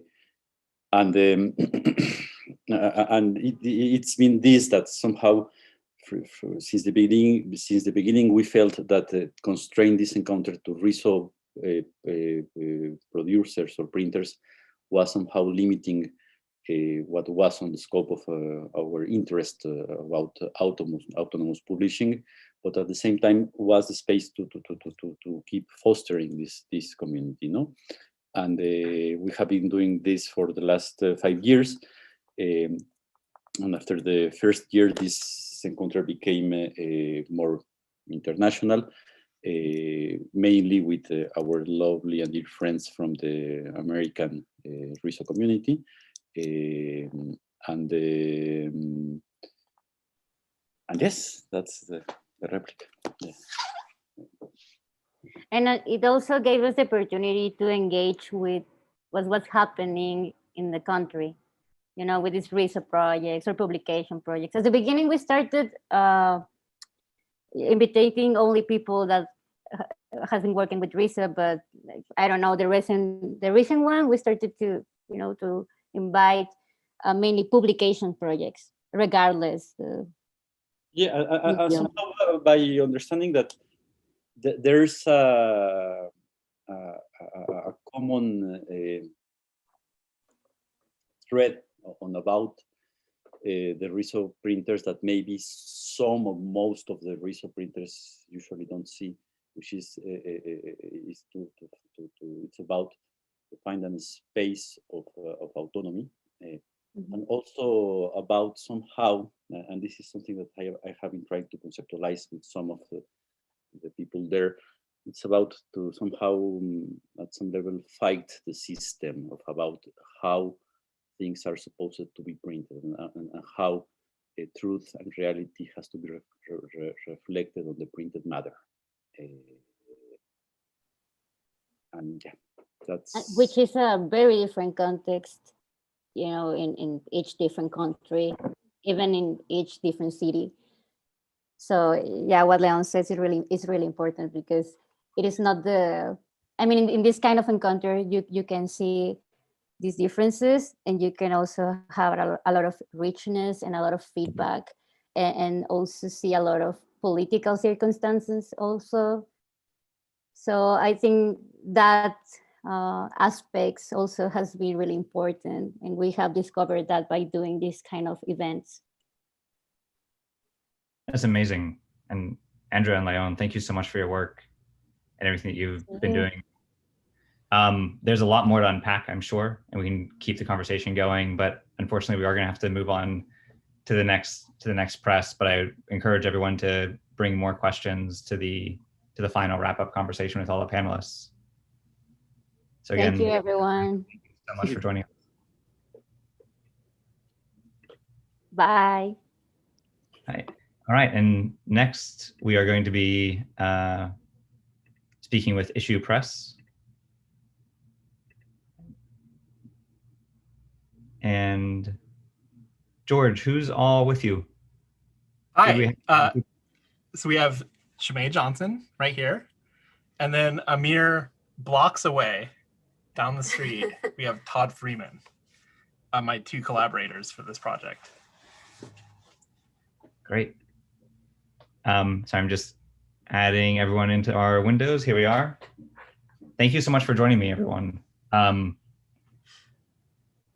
To do the same thing that we've been doing for everyone, give a little bit of history into Issue Press. I'm just going to pull this from the book that was published for you. Issue Press is an independent publisher of artist publications, multiples, and other printed matter based in Grand Rapids, Michigan. The shop operates from a century-old brick warehouse on the city's west side, a former flypaper factory that now provides studio space for artists and printmakers. All work is produced with risograph digital duplicators. So again, everyone, thank you for joining us.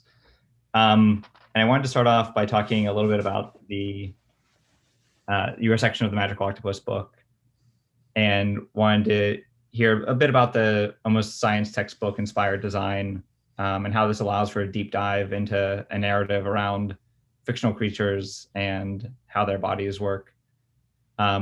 George, you've worked with everyone here before in other projects. How did this core team come together for these pages?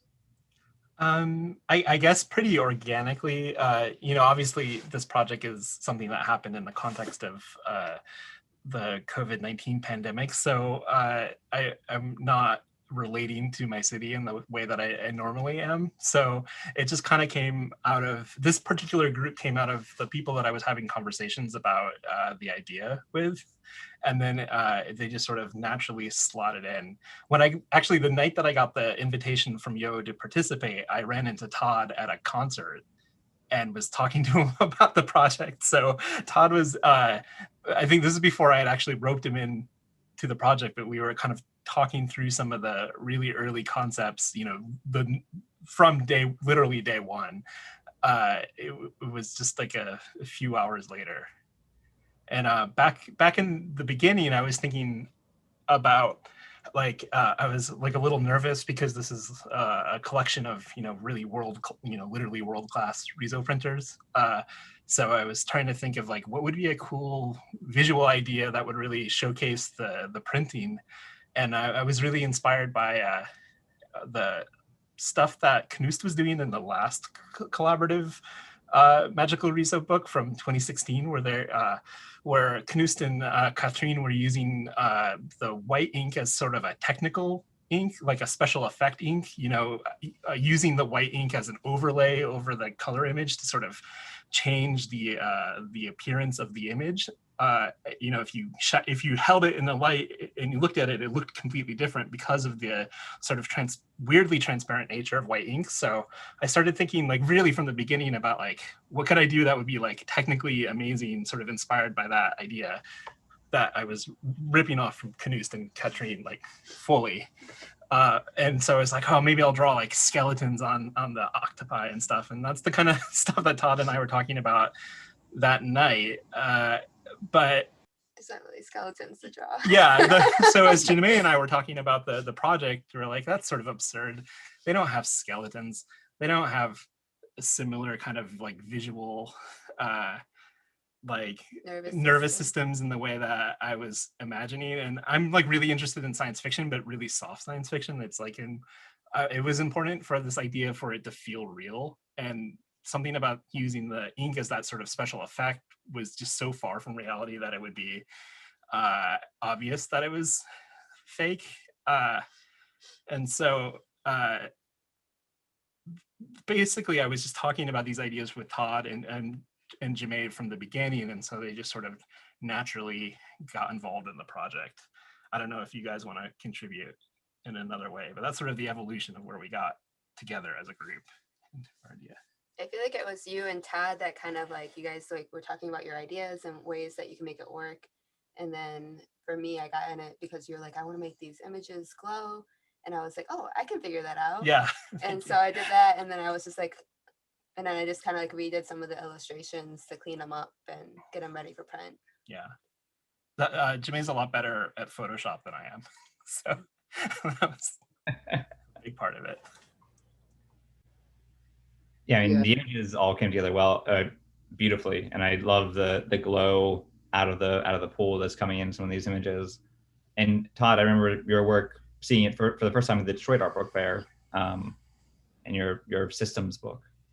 So it was wonderful to see your drawings pop up again. Oh, thank you. Yeah, it was a great opportunity to kind of do these labor-intensive rendered drawings that I just am naturally inclined to do, and it felt like a kind of interesting way to give sort of this like hidden legitimacy to the story that we developed, where, you know, Janmei's manipulation of the source material as this sort of documentation of, you know, as like an evidence of these things that exist, where my drawings were sort of the like, you know, the other artifact, you know, this refined studied version of you know, of the soulless Yarum,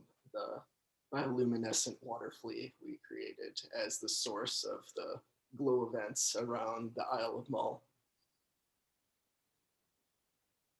Yeah, and as everyone's, I'm sure, gathered from this set of talks, like I'm very interested in science fiction. I mean, I'm very interested in landscape and narrative that is embedded in it. And I'm curious about how you all were able to develop this narrative within a landscape that I assume you did not have access to outside of these photographs and outside of the source material. No, we've never been to Scotland, unfortunately. Someday. Yeah. So what was your narrative in to this story to try to open it up and explore it for yourselves before presenting it to us? Yeah, so I wanted to when I was looking at the images and thinking about natural phenomenon and the sort of like technical, special effects printing, and when I came to the conclusion that I didn't want to do the original idea, I started to think about other naturally existing real world phenomenon that I thought were visually interesting and could kind of play into this, and just sort of came across bioluminescence as an interesting subject. And then the trick was to try to figure out how to make it apply to Scotland, which as far as I know, doesn't have a huge record of naturally occurring bioluminescence. And I couldn't find a whole lot anyhow. So Todd has like a really great knowledge of cryptozoology and folklore and things that are on the edge of science and reality. So he brought up this idea of the Solus Dobrum, which is a Scottish animalcule, a non-existent fictional fairy tale, smallest animal in the world. The only description is that it fits inside of the ear of a mite. And when Todd brought this forward, we started thinking about this as like, maybe this could be the source of a mysterious glow that is affecting the landscape. And so all of a sudden we had like all of the pieces together in a way. Like we had the phenomenon, the glow, and then we had the culprit, this Scottish like area appropriate folktale. And then from there, it just became a deep research into Scottish mythology and the history of science at the time. And all these things started coming together where it just made so much sense. The person who wrote or kind of came up with the Solus Dobrum was this priest or a minister who lived literally on the next isle over from the Isle of Mull. So when I found out that this was like a creature that was truly invented in the Hebrides, that or however you pronounce that, I've only read it, but it just started to make sense. And then I learned about the Scandinavian history of the area and how in Scandinavian folklore there's also octopi and squids and giant things, sometimes that glow, sometimes that don't, and then just like all of the pieces started to come together. So Todd and I just went to town on a Google document for a long time, kind of both researching our areas. I took a real deep dive into the history of the area, and Todd really took over a lot of the science elements, and we just kind of stitched them together and turned them into a single voice. It was kind of a challenge getting it all to fit into that like 6 pages. Yeah.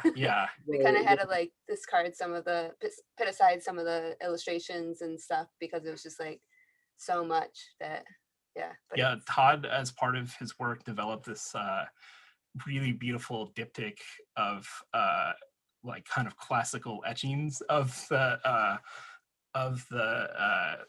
the creature, and then also some sort of related materials. And unfortunately, because of the page size, we couldn't, or the page constraint, we couldn't quite fit the full diptych in, but I was able to reuse most of the elements from the other half as sort of marginalia throughout the design.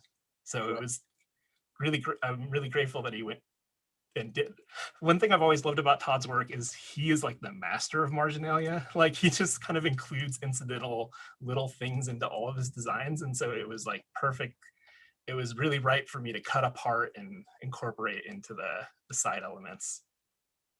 I feel like what you're saying is that there needs to be an expanded edition that you can print independently of the book to further explore the mythology of the Solus Dobrum. Yeah, something we've thought about for sure. There's definitely more to the story, but I'm happy. I will. You've got your first patron signed up. Awesome, thanks. But it is such an interesting novum to use in terms of science fiction terms, this Solus Dobrum, to allow you to explore the story of the space, to build a narrative around it, but also to build a narrative that allows you to play around with the risograph, to play with the effects, to fully bring this story to life in these pages.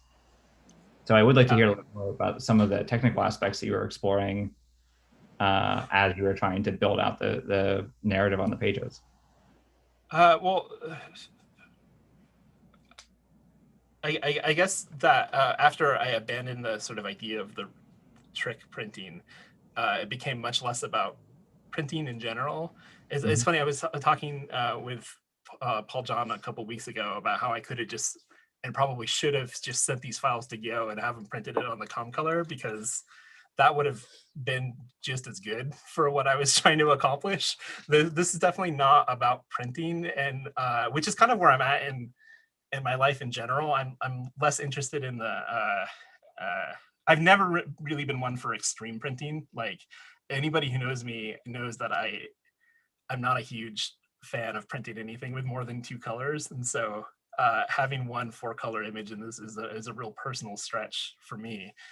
And the way that it's printed right now is just sort of to match the material, like whatever made the most sense for the material, and for the sort of science book aesthetic that you were talking about, which is based somewhat on a real, well, actually it's based like really literally on a real series of books. So this project was definitely not about printing at all. You did choose to use fluorescent inks, yeah, so that true. with the Good black point. light, you can actually make it glow. Yeah. When you look at the pages. So that is the one cool thing about Riso and the fluorescent Riso inks being, in a way, luminescent themselves under black light. They just discovered that platypi glow under black light, and I'm loving how like the sort of light and light making and light effects kind of work its way into science naturally. And so the one thing the Riso did allow for this situation is to add sort of a layer of that. My original idea was to like buy a bunch of tiny blacklight flashlights on Alibaba, and have it included with the with the project, but I just didn't have enough time. Like, I think I was in a race with Ava and Leo and see who would be last, and I'm pretty sure I won. So there's no time for the flashlights. But it's definitely not about printing. I decided really early on that I would just do whatever made the most sense for the project. And then in this case, it was actually pretty.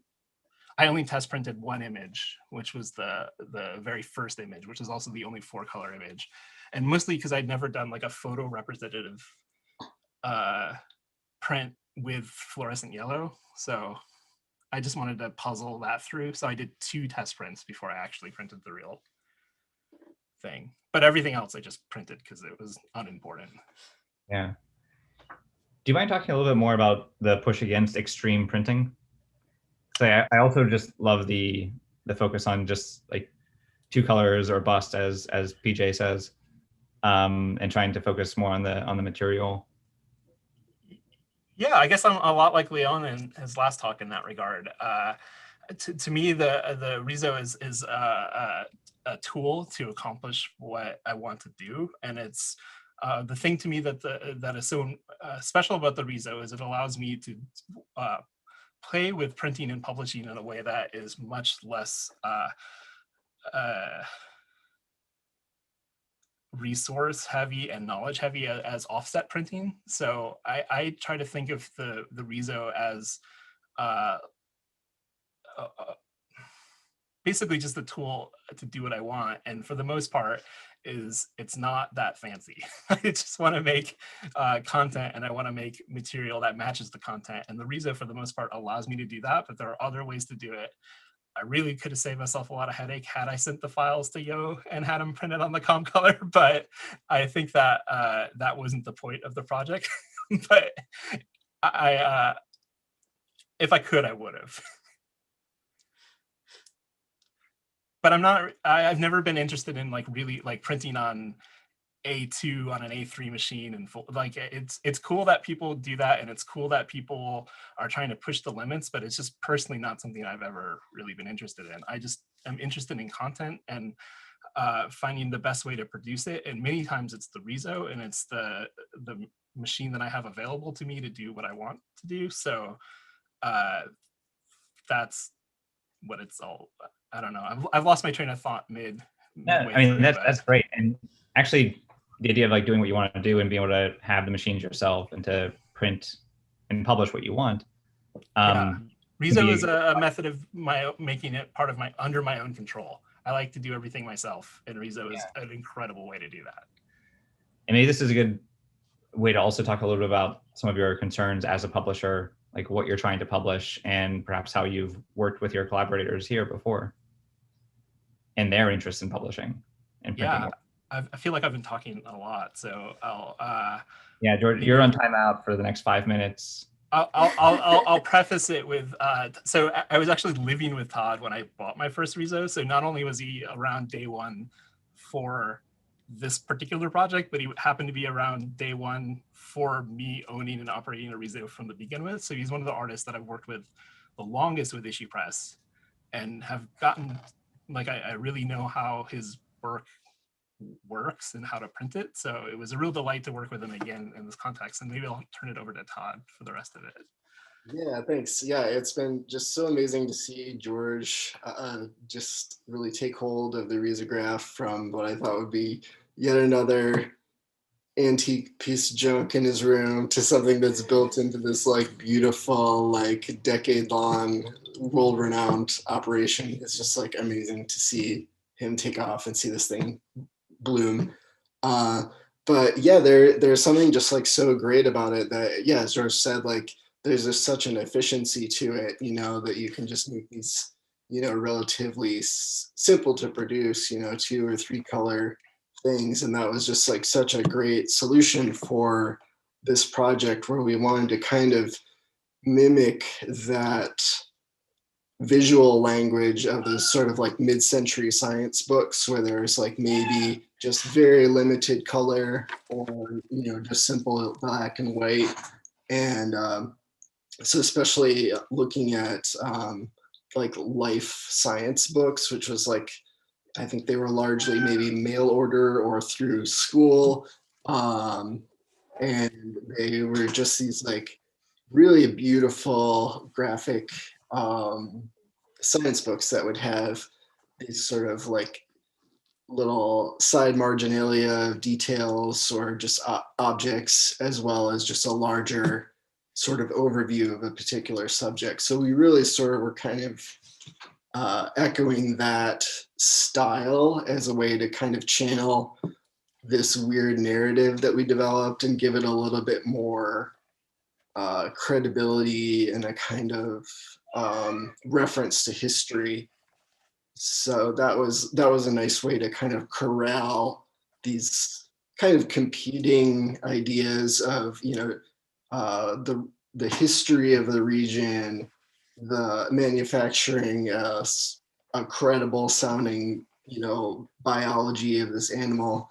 And yeah, the original Scottish creature, the Gigalorum or Gigalorum, which was this animal that existed in the ears of mites, and it was based on just this description that I came across. I was like, oh, maybe that's the source of the glow.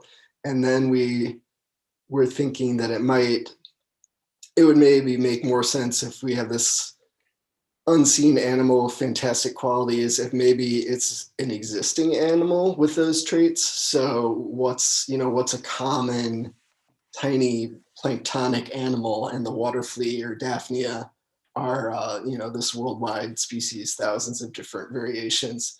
And so like, well, maybe there's a previously undiscovered population of bioluminescent water fleas on the Isle of Mull.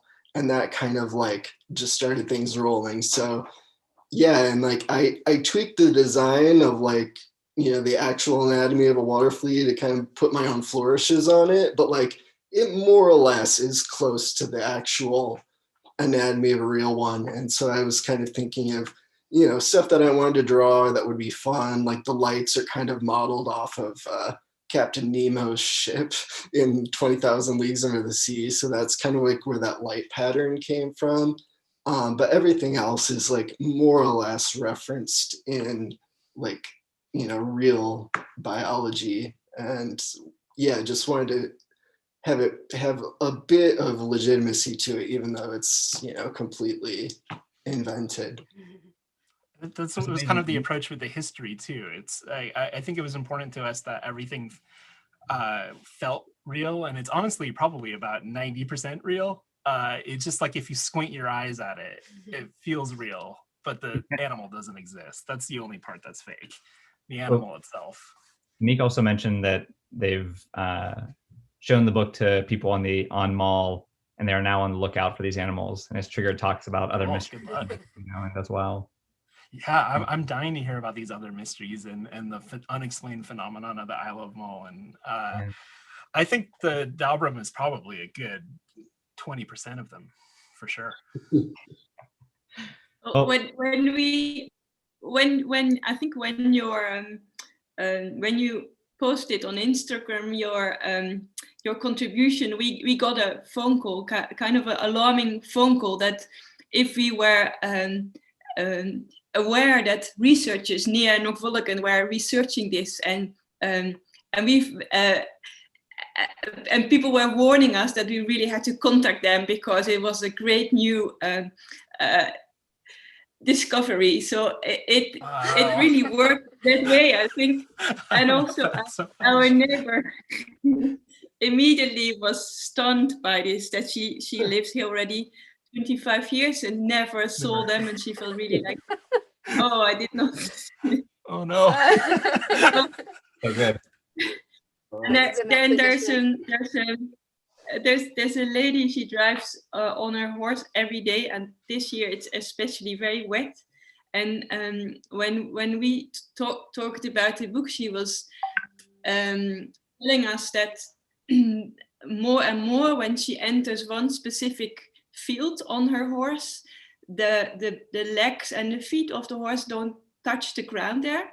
So every time when she is at that area, she is flying on her horse, and this is really a lady. She is not, I mean, she is very, very normal. And then suddenly she starts to tell this beautiful fairy tale. So something is going on here, I think.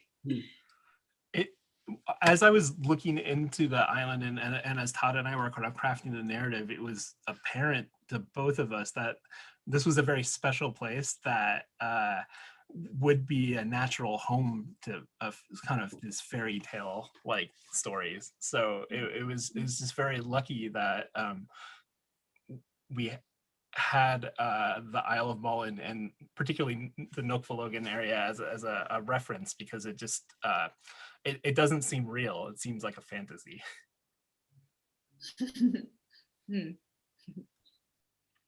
Yeah, thank you.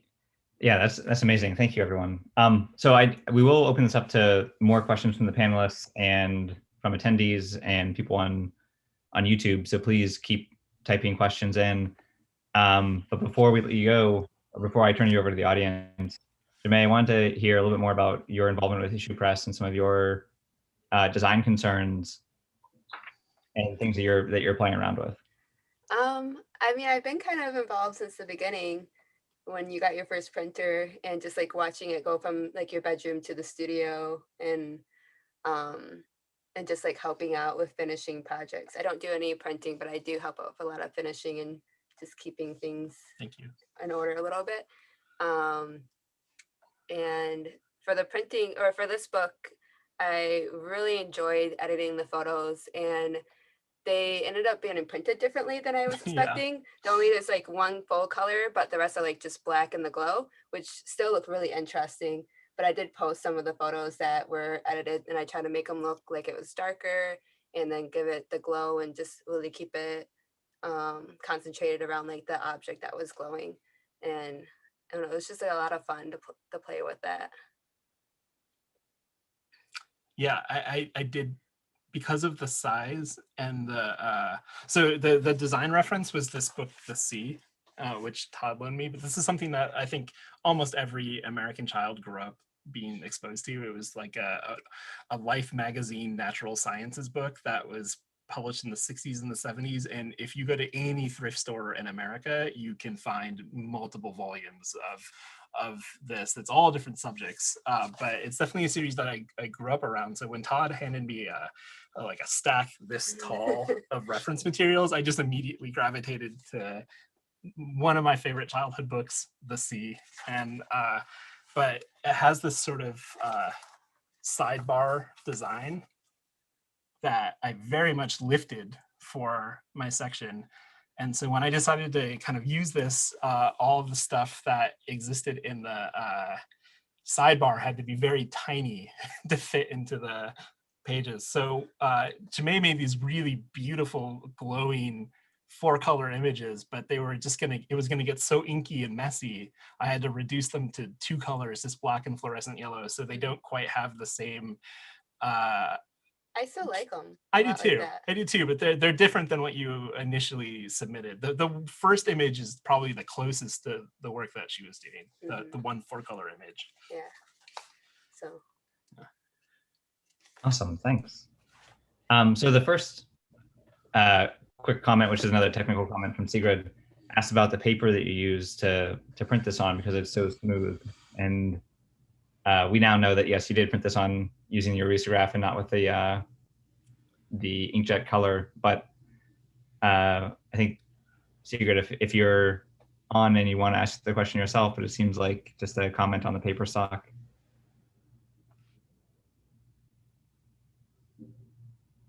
Hi, yeah, I was just curious. It's so smooth, and normally, you need this paper where the ink goes in. So I was curious if you did it by the Riso machine. Yeah, I as Chris said, I did. So it almost looks like the color what you were talking about. Yeah, I should have printed it on the color. Yeah, but it looks the same. Yeah. So I think one of the big discoveries for me of Riso is that long held rule of thumb where you need to have a very vellum finish isn't necessarily accurate. What I found with vellum finish is that it dries quickly so that you can start moving on to the next thing much more quickly, but it stays wet forever. With a smoother paper, I find that it takes longer to dry initially, but it dries much more thoroughly, and it gets to the point where you can't really smudge it. Whereas with a vellum-y paper that holds the ink in its pore and its texture, you could probably. I know that I can smear stuff that I printed 2 years ago still on in the U.S. we call it vellum finish. I think in that's also Europe, you might call it bulky. Yeah, every country has its own paper. Yeah, that's another part of it too. So what I'm using is a very standard American paper called Domtar Cougar, which is the sort of my budget house stock. When I'm doing something very fancy, I use a paper mill called French paper, which is about 90 minutes from my house. I like to use this great recycled local to me paper whenever possible, but to kind of mimic this old school offset textbook quality, I wanted to use something really smooth and just very standard seeming. I also used the Domtar Cougar vellum to have that sort of bulky effect, but the smooth, I think it's just it takes the ink really well and it dries thoroughly once you can get it to dry. Yeah. But it also has a lot of really bad set off problems. Like when you just print it, it's easy to mark the back of the paper with the ink set off. It is prone to set off because the Riso ink doesn't absorb into it as quickly as it does with a vellum finish.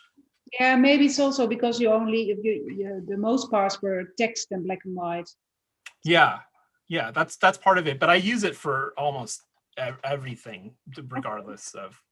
It's like my standard. Like I said, it's my standard budget paper when I can't afford French, which is often. I have to say, I am jealous of your proximity to French paper. Their shipping costs are just as much as the paper. Yeah. The really only benefit there is that the ground shipping comes next day. So I get the cheapest shipping fast, but it's probably a little cheaper distance too. Yeah. And you can go there, which is a weird experience to pick up from directly. Yeah, I'm sure. Cool. All right. Well, Jemay, Todd, George, thank you so much for your time here. It's great to be speaking with you and hearing a little bit more about the process that went into putting this together. And I'm glad that we've all decided that Magical Riso 2022 is going to be on the island of Mal, so we can further. Yeah, it has to be. Good good Hi. to see everybody. Yeah, thank you. Yeah, thanks. So now, in our next part of the program, we're going to be moving into another catering session by Meek, and they're presenting Fish in a Seaweed Coat.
This box was stranded on the beach today, so it will do perfect as a table.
En dan even op in het on the fire.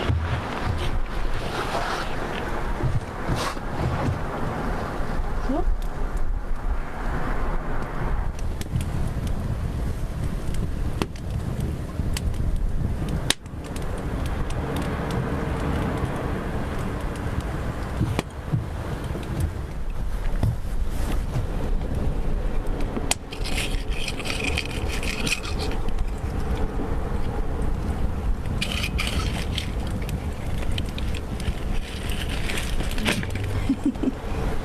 Well done.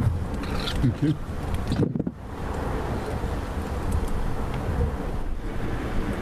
Shall we bring it on the table? Yeah, I can do it. Yeah?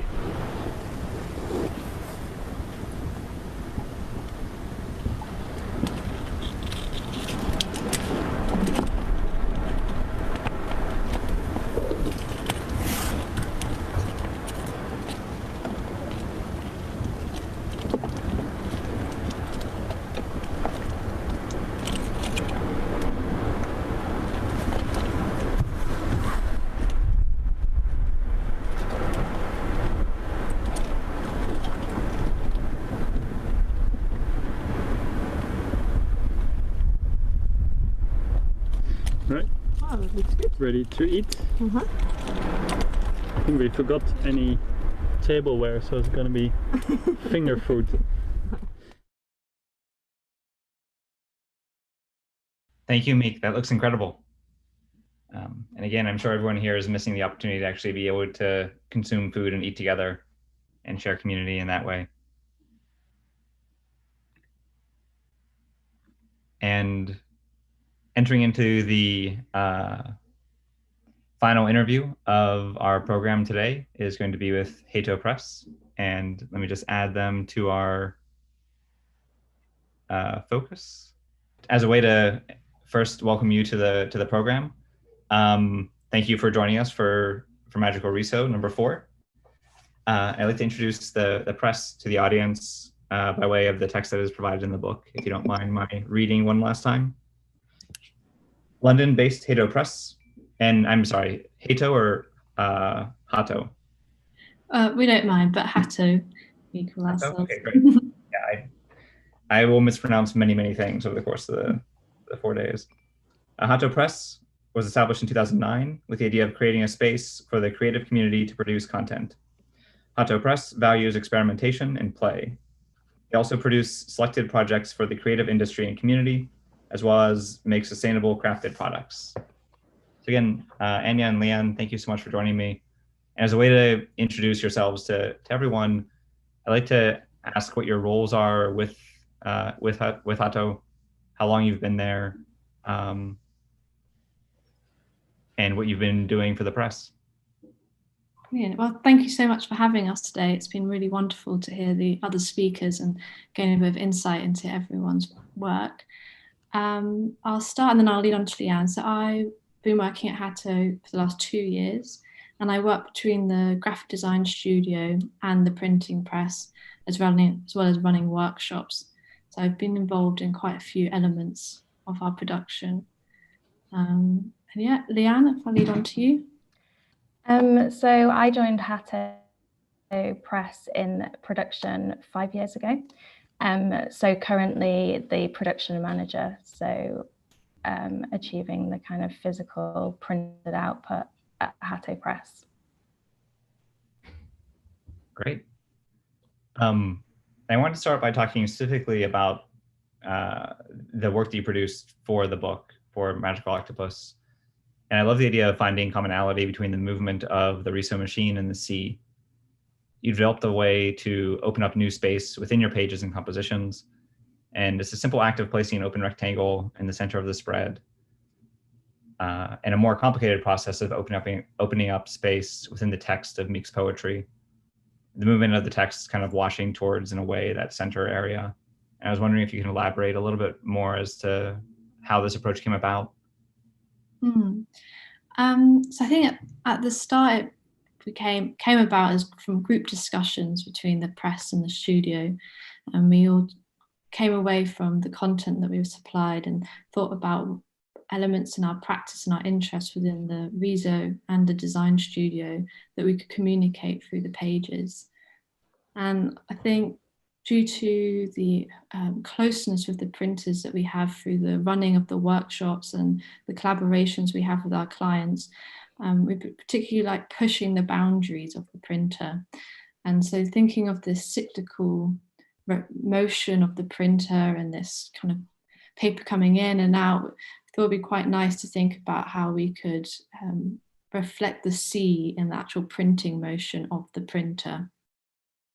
And it kind of was born out of quite performative experiments in a way, like thinking about how we could almost become the sea in the printing process, because the printer does have quite, you can push it, but there's only kind of so far sometimes you can push the Riso. So when you're going through the whole process of the paper going in, printing and coming out, how could we then really push that motion to get the kind of unexpected motions of the sea within that. And then after playing with the images, we thought how we could bring the images back into the context of the poetry and the imagery that the poetry created for us. And that's where we then introduced the text and thought how we could use printing methods in the printing of the text itself. And I suppose the white rectangle you refer to, we use to really just ground the artwork. There's so much going on with waves and images crashing and pulling and pushing out again. The central white square just gives a bit of a focal point.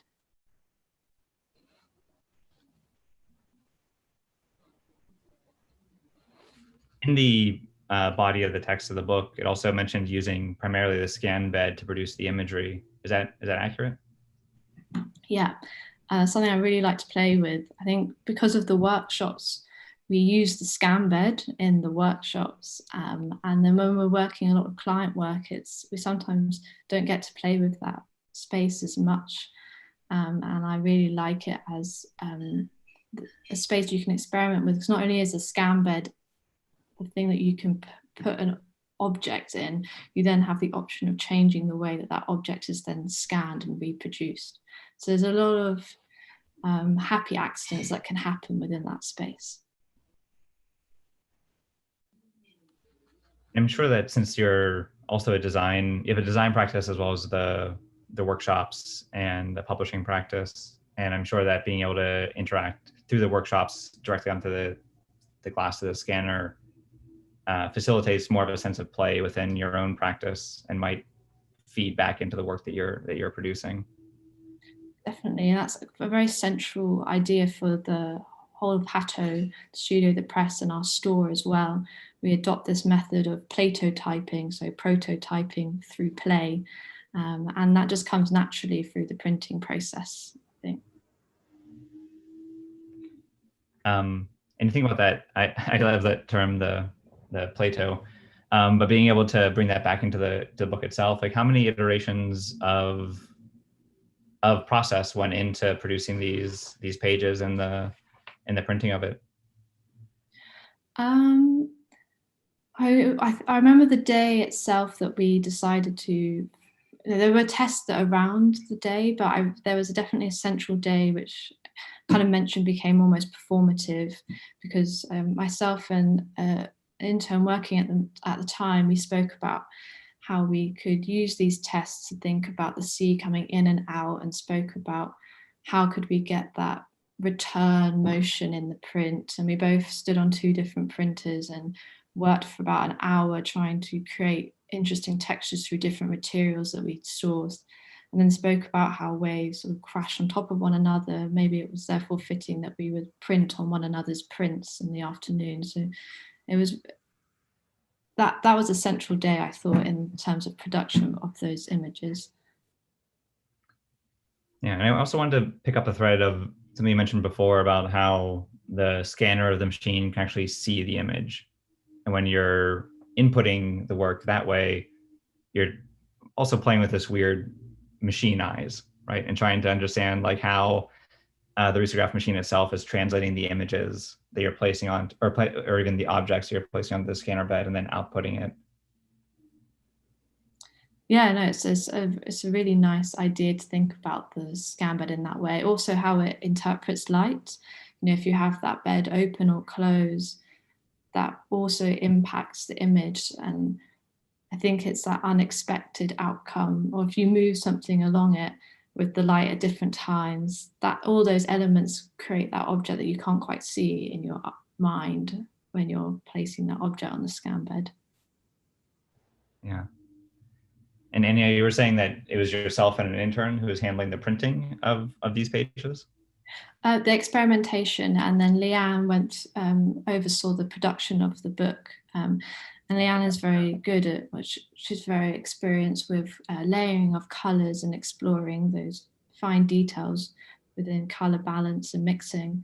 And we then came together again to discuss how we could print the pages and also bring in colours into the overlaying of the text. Yeah, so a few stages. Yeah.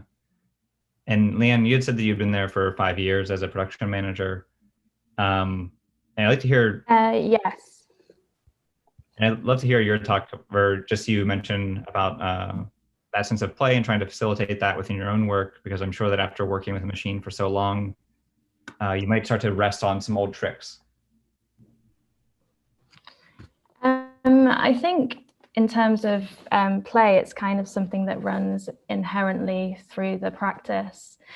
I think obviously when working on commercial projects, there's an element of kind of immaculate output that we have to adhere to achieve those prints.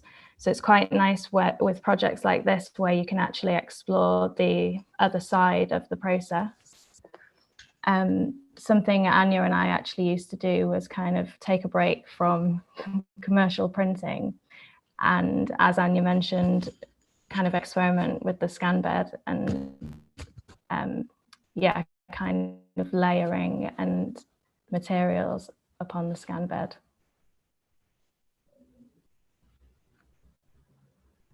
And then I also want to mention that the two of you are just a small part of the larger Hato print force. Who's all involved in the project in the firm? In the printing press or in the whole company? Well, I guess like primarily in the printing press, but a way to talk about the whole company is also a way to talk about the scale that you're working in. Oh, Leanne, do you want to cover the printing press? It's quite small, the team in the printing press, but because of the experience of the other team members who then go to work more primarily in the studio or the store, we all have experience in the press, so we can all kind of help with different projects at different stages and at different times. Sorry, I think my internet might be a wee bit sketchy. But yeah, kind of all elements of Hato definitely feed into each other. The printing press is rather small considering the kind of commercial projects that we do take on. It's just a few people, myself, and then usually like a printing assistant. But yeah, I think we're kind of like a tight family. Yeah. We mentioned the sense of play that you're able to facilitate within your own work. And even looking at your site and some of the activities you're doing, it seems like you're extending that throughout the rest of the practice and the rest of the studio and the rest of the shop. And one of the things that I did pick up on specifically was your at-home Riso collage kits. I was wondering if you could tell us a little bit more about how that process of Riso at home works. I think the Riso from home kind of spawned out of the being locked in your home, so the pandemic specifically, but we wanted to ensure that kind of the way that we interact with people could still happen whilst being confined to your at-home space. So I guess it's about delivering almost a workshop, which is something sadly we can't do at the moment, and kind of providing that option to our community still.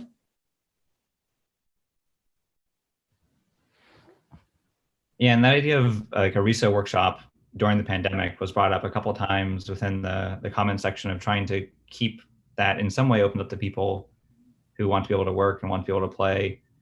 And I wonder if you could talk specifically about how that setup works for you, because it seems from the website that you're focusing a lot on texture and contrast and having these like separate pieces.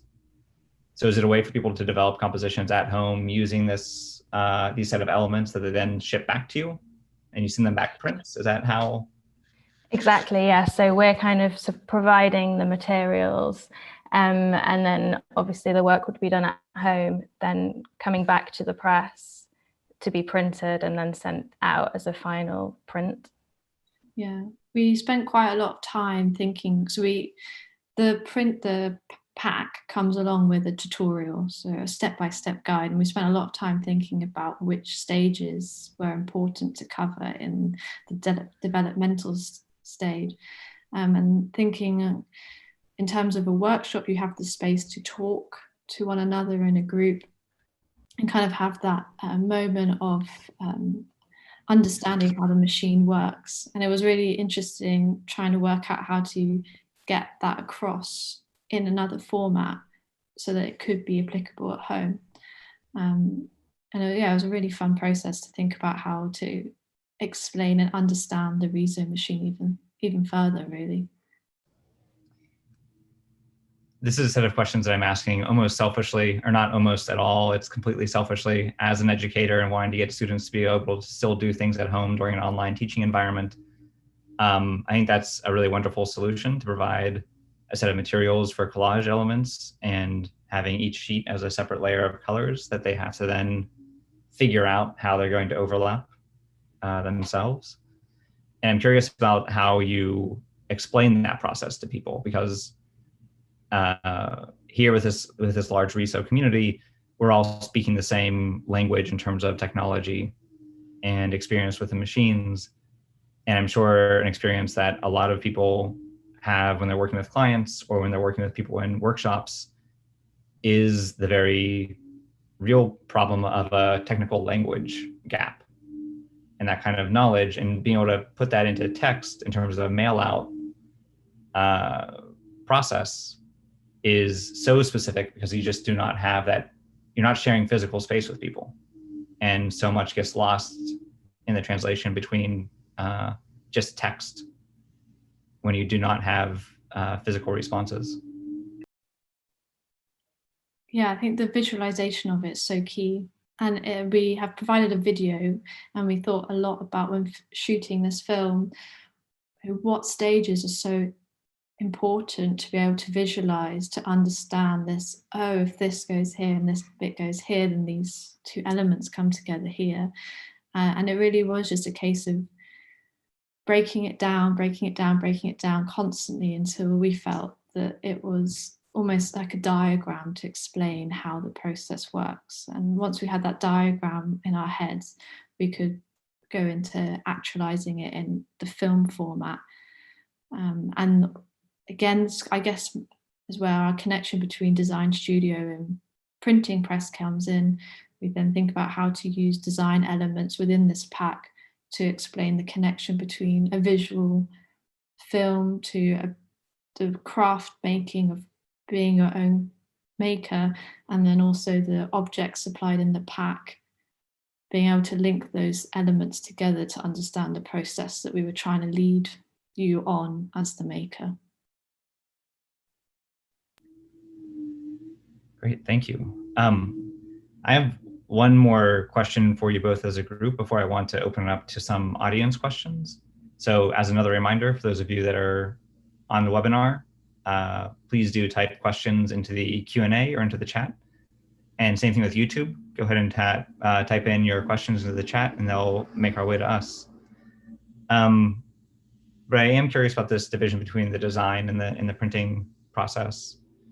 And to a larger degree, like, how and why is the Riso process important to the design arm of the project? I think because having the space to play and prototype within the press is so fundamental in any creative practice. So just naturally using the printing press as a space to realize ideas then enables you to reassess your designing stages and maybe provoke ideas that you hadn't had before. I think that's a lot of the way that we use that process, and it feeds into our client jobs as well. Outside of this book, we often bring the Riso printer into workshops at initial stages of client-based projects, or use the Riso to finish projects or collaborate with clients. It's been mentioned in previous discussions today about how much of a social object it is. And I think that feeds into the design process very well.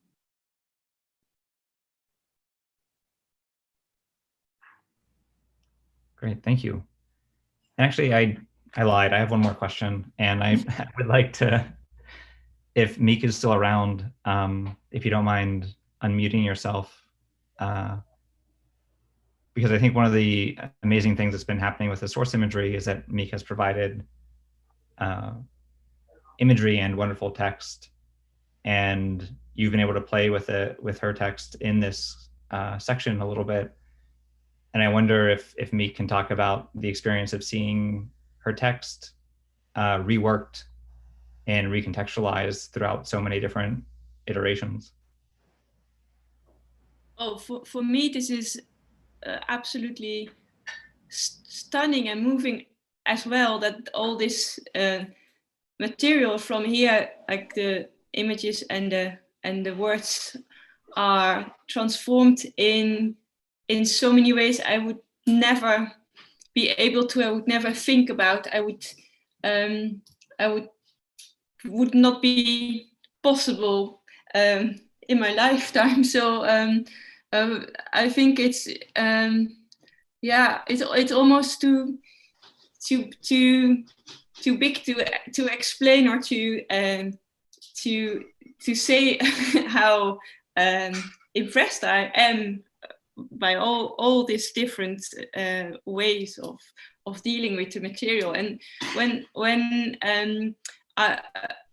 we have been looking through a bunch of a whole pile of source material together with Jo and Alicia and Margriet, we have been discussing what would be the most interesting for collection for you to work with. And so what important in it was that it was as diverse as possible, with all the natural the natural treasures or the natural effects, but also to try to get really the base of this island and where it is all where it all started and growing and living in, to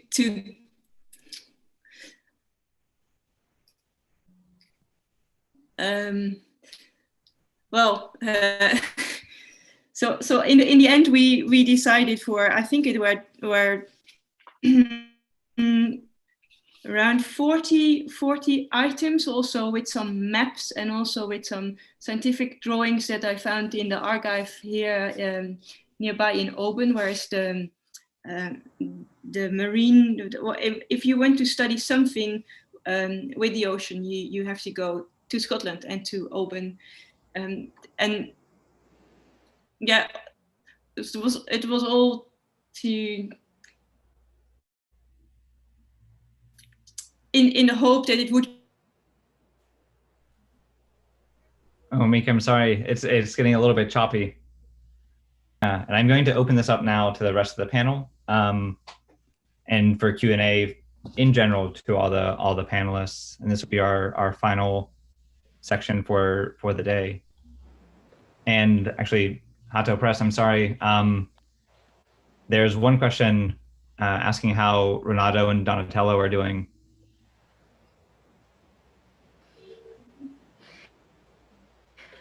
Is that maybe a reference to the Ninja Turtle printers? They're gone, actually. They've been replaced, sadly. Oh, I didn't realize that was, you have, you named a few of your printers after the Ninja Turtles. We did. They had the headbands. Are they headbands? They had the kind of eye mask headbands taped onto the front of them. There was definitely a Ninja Turtle theme running through the press at one point, but we have replaced them. Yeah, I always love the convention of naming the presses. Where I teach at George Mason, our Risos are named Iris and Zoe. Nice. They should have names. Yeah. Yeah, we are opening this up for everyone. So please, other panelists, questions from the audience. This is now a bit of a free for all. Goodbye, Gerald. Thank you for coming. So I guess maybe one thing that we had to kind of cut short earlier with Knust, we were there was a question about the difference between like naming this process as stencil printing versus using Riso, the company name, as a shorthand for Riso printing in general, and if that actually changes how you're thinking about what you're doing, Riso versus stencil printing. Man. Yeah, the funny thing is with stencil printing, that's the original name, but in different languages it has there were different words for it. So in France it's called cyclosteel, or Italy, and the US mimeograph. So that makes it very confusing. And the official name is stencil duplicator. And when they made the first Riso, but there's also other brands like the Rico Pryport and the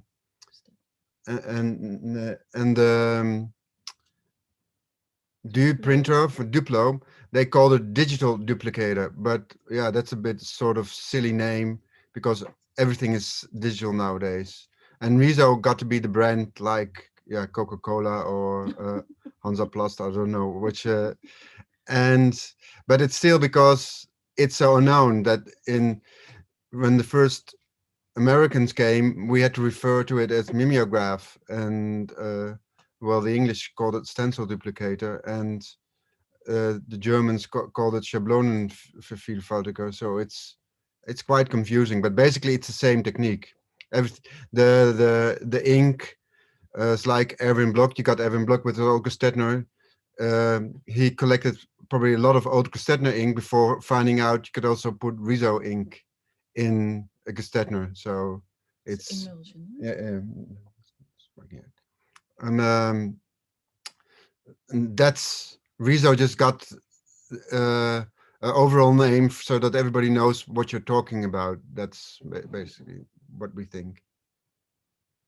I think one of the things that was interesting also with the last Magical Riso being in the audience is that Yo and a lot of the people there were really able to place the risograph kind of in between a mimeograph and a screen printing process, and almost creating this like process continuum, which in my mind also opens up the possibilities for risograph or Riso printing, stencil printing to interact with other processes.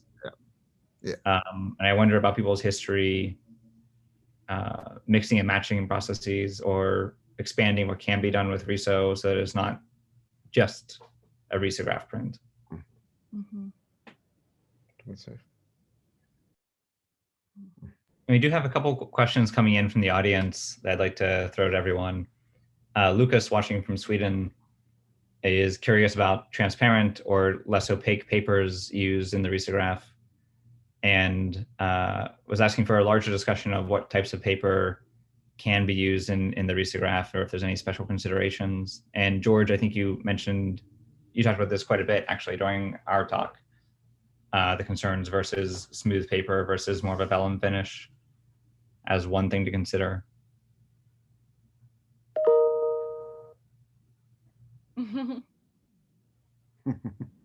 If anyone wants to expand on that or not.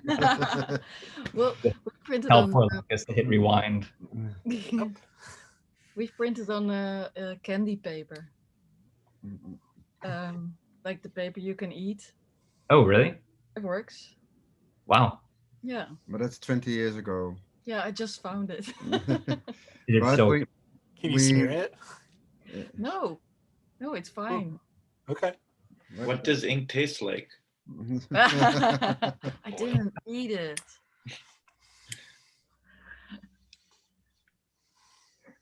Yeah. I had a question for Hato, if that's okay. Yeah, please. I was just curious, you guys have been around for so long, like 11 years now, and it seems like every year since like 2015, people have just been getting like more and more pro. Like George is pro, Resolve is pro, Hato is pro. And like, I was just curious to hear more about like how the timeline, like, did it feel like things were like, did it feel like at the beginning maybe it wasn't going to be in the direction that you've landed now, how you guys act today? Or just like more curious how, like, because I know a few people who have attended Magical Riso in the past have helped out at Hato, Rachel Von Grimm, and actually an old work exchange of mine at Vorsinger Brill came and worked at Hato for a little bit. And so it seems like you guys have had like a really long lineage of people who've worked at Hato, and it seems like you've created like an alumni system, and there's like a student hang group now that you guys have. And it seems like a really important part of the London Riso scene. I just was curious to hear more about that.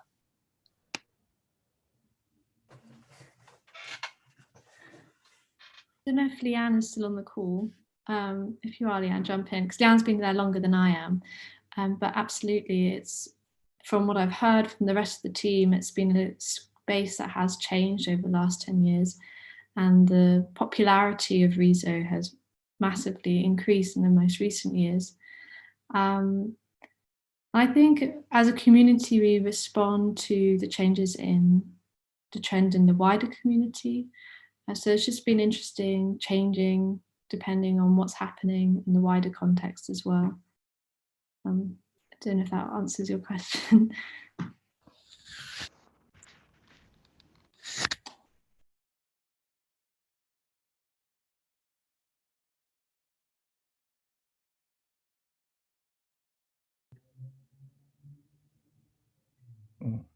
We have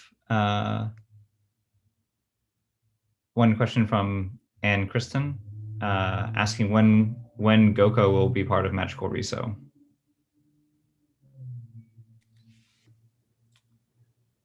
Hopefully soon.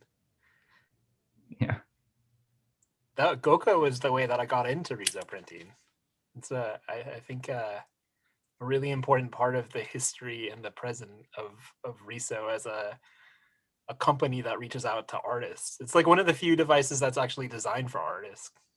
I think that's maybe Riso can sponsor it, and we do it when we are next in 2 years at the island. it'd be perfect for the island. So portable. I never worked with it. It's cool. It's weird. Like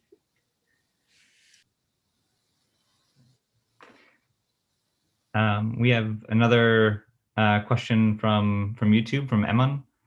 Curious if anyone tried printing on Tyvek before.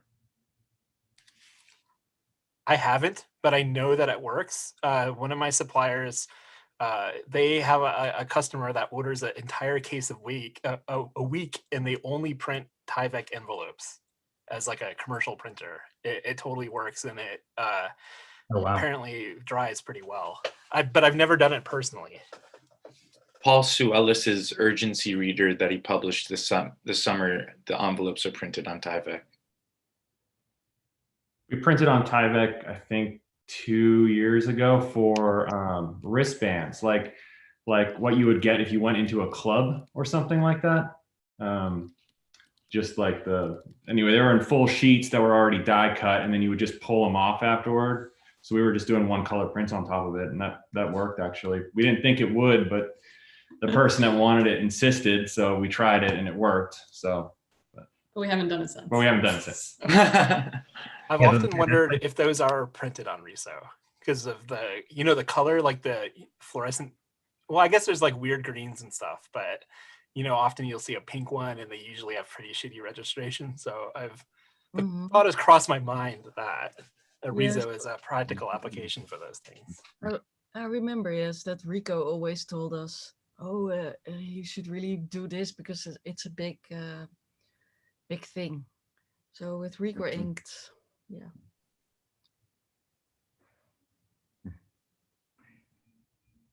Yeah, I have to say all this is the exact opposite of what I thought everyone would say. I thought it'd be like, no, it'll jam the machine, and it's great to hear that it's possible and that it works pretty well. All right, well, the time here in Washington, D.C. is noon. We're about half hour beyond our 3-hour max. Does anyone have any closing comments or observations before for the panel before we call it a day and reconvene tomorrow? Are we all wearing the sweatshirts tomorrow, as Sigrid asked? Yeah, definitely. Everyone wear it. That would be amazing. I'll try to be in my studio at 8:30 in the morning, but I can't promise.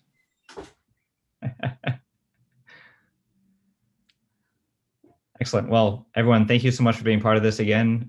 This was a really fun day. I wish that I had a Magical Octopus sweatshirt to also wear. If I get crafty later, maybe I'll make one for you all. Just print one out and paperclip it, or Yeah, exactly. safety pin it. Yeah. Awesome. Ciao, Well, everyone. See you tomorrow. Yeah, see you all tomorrow.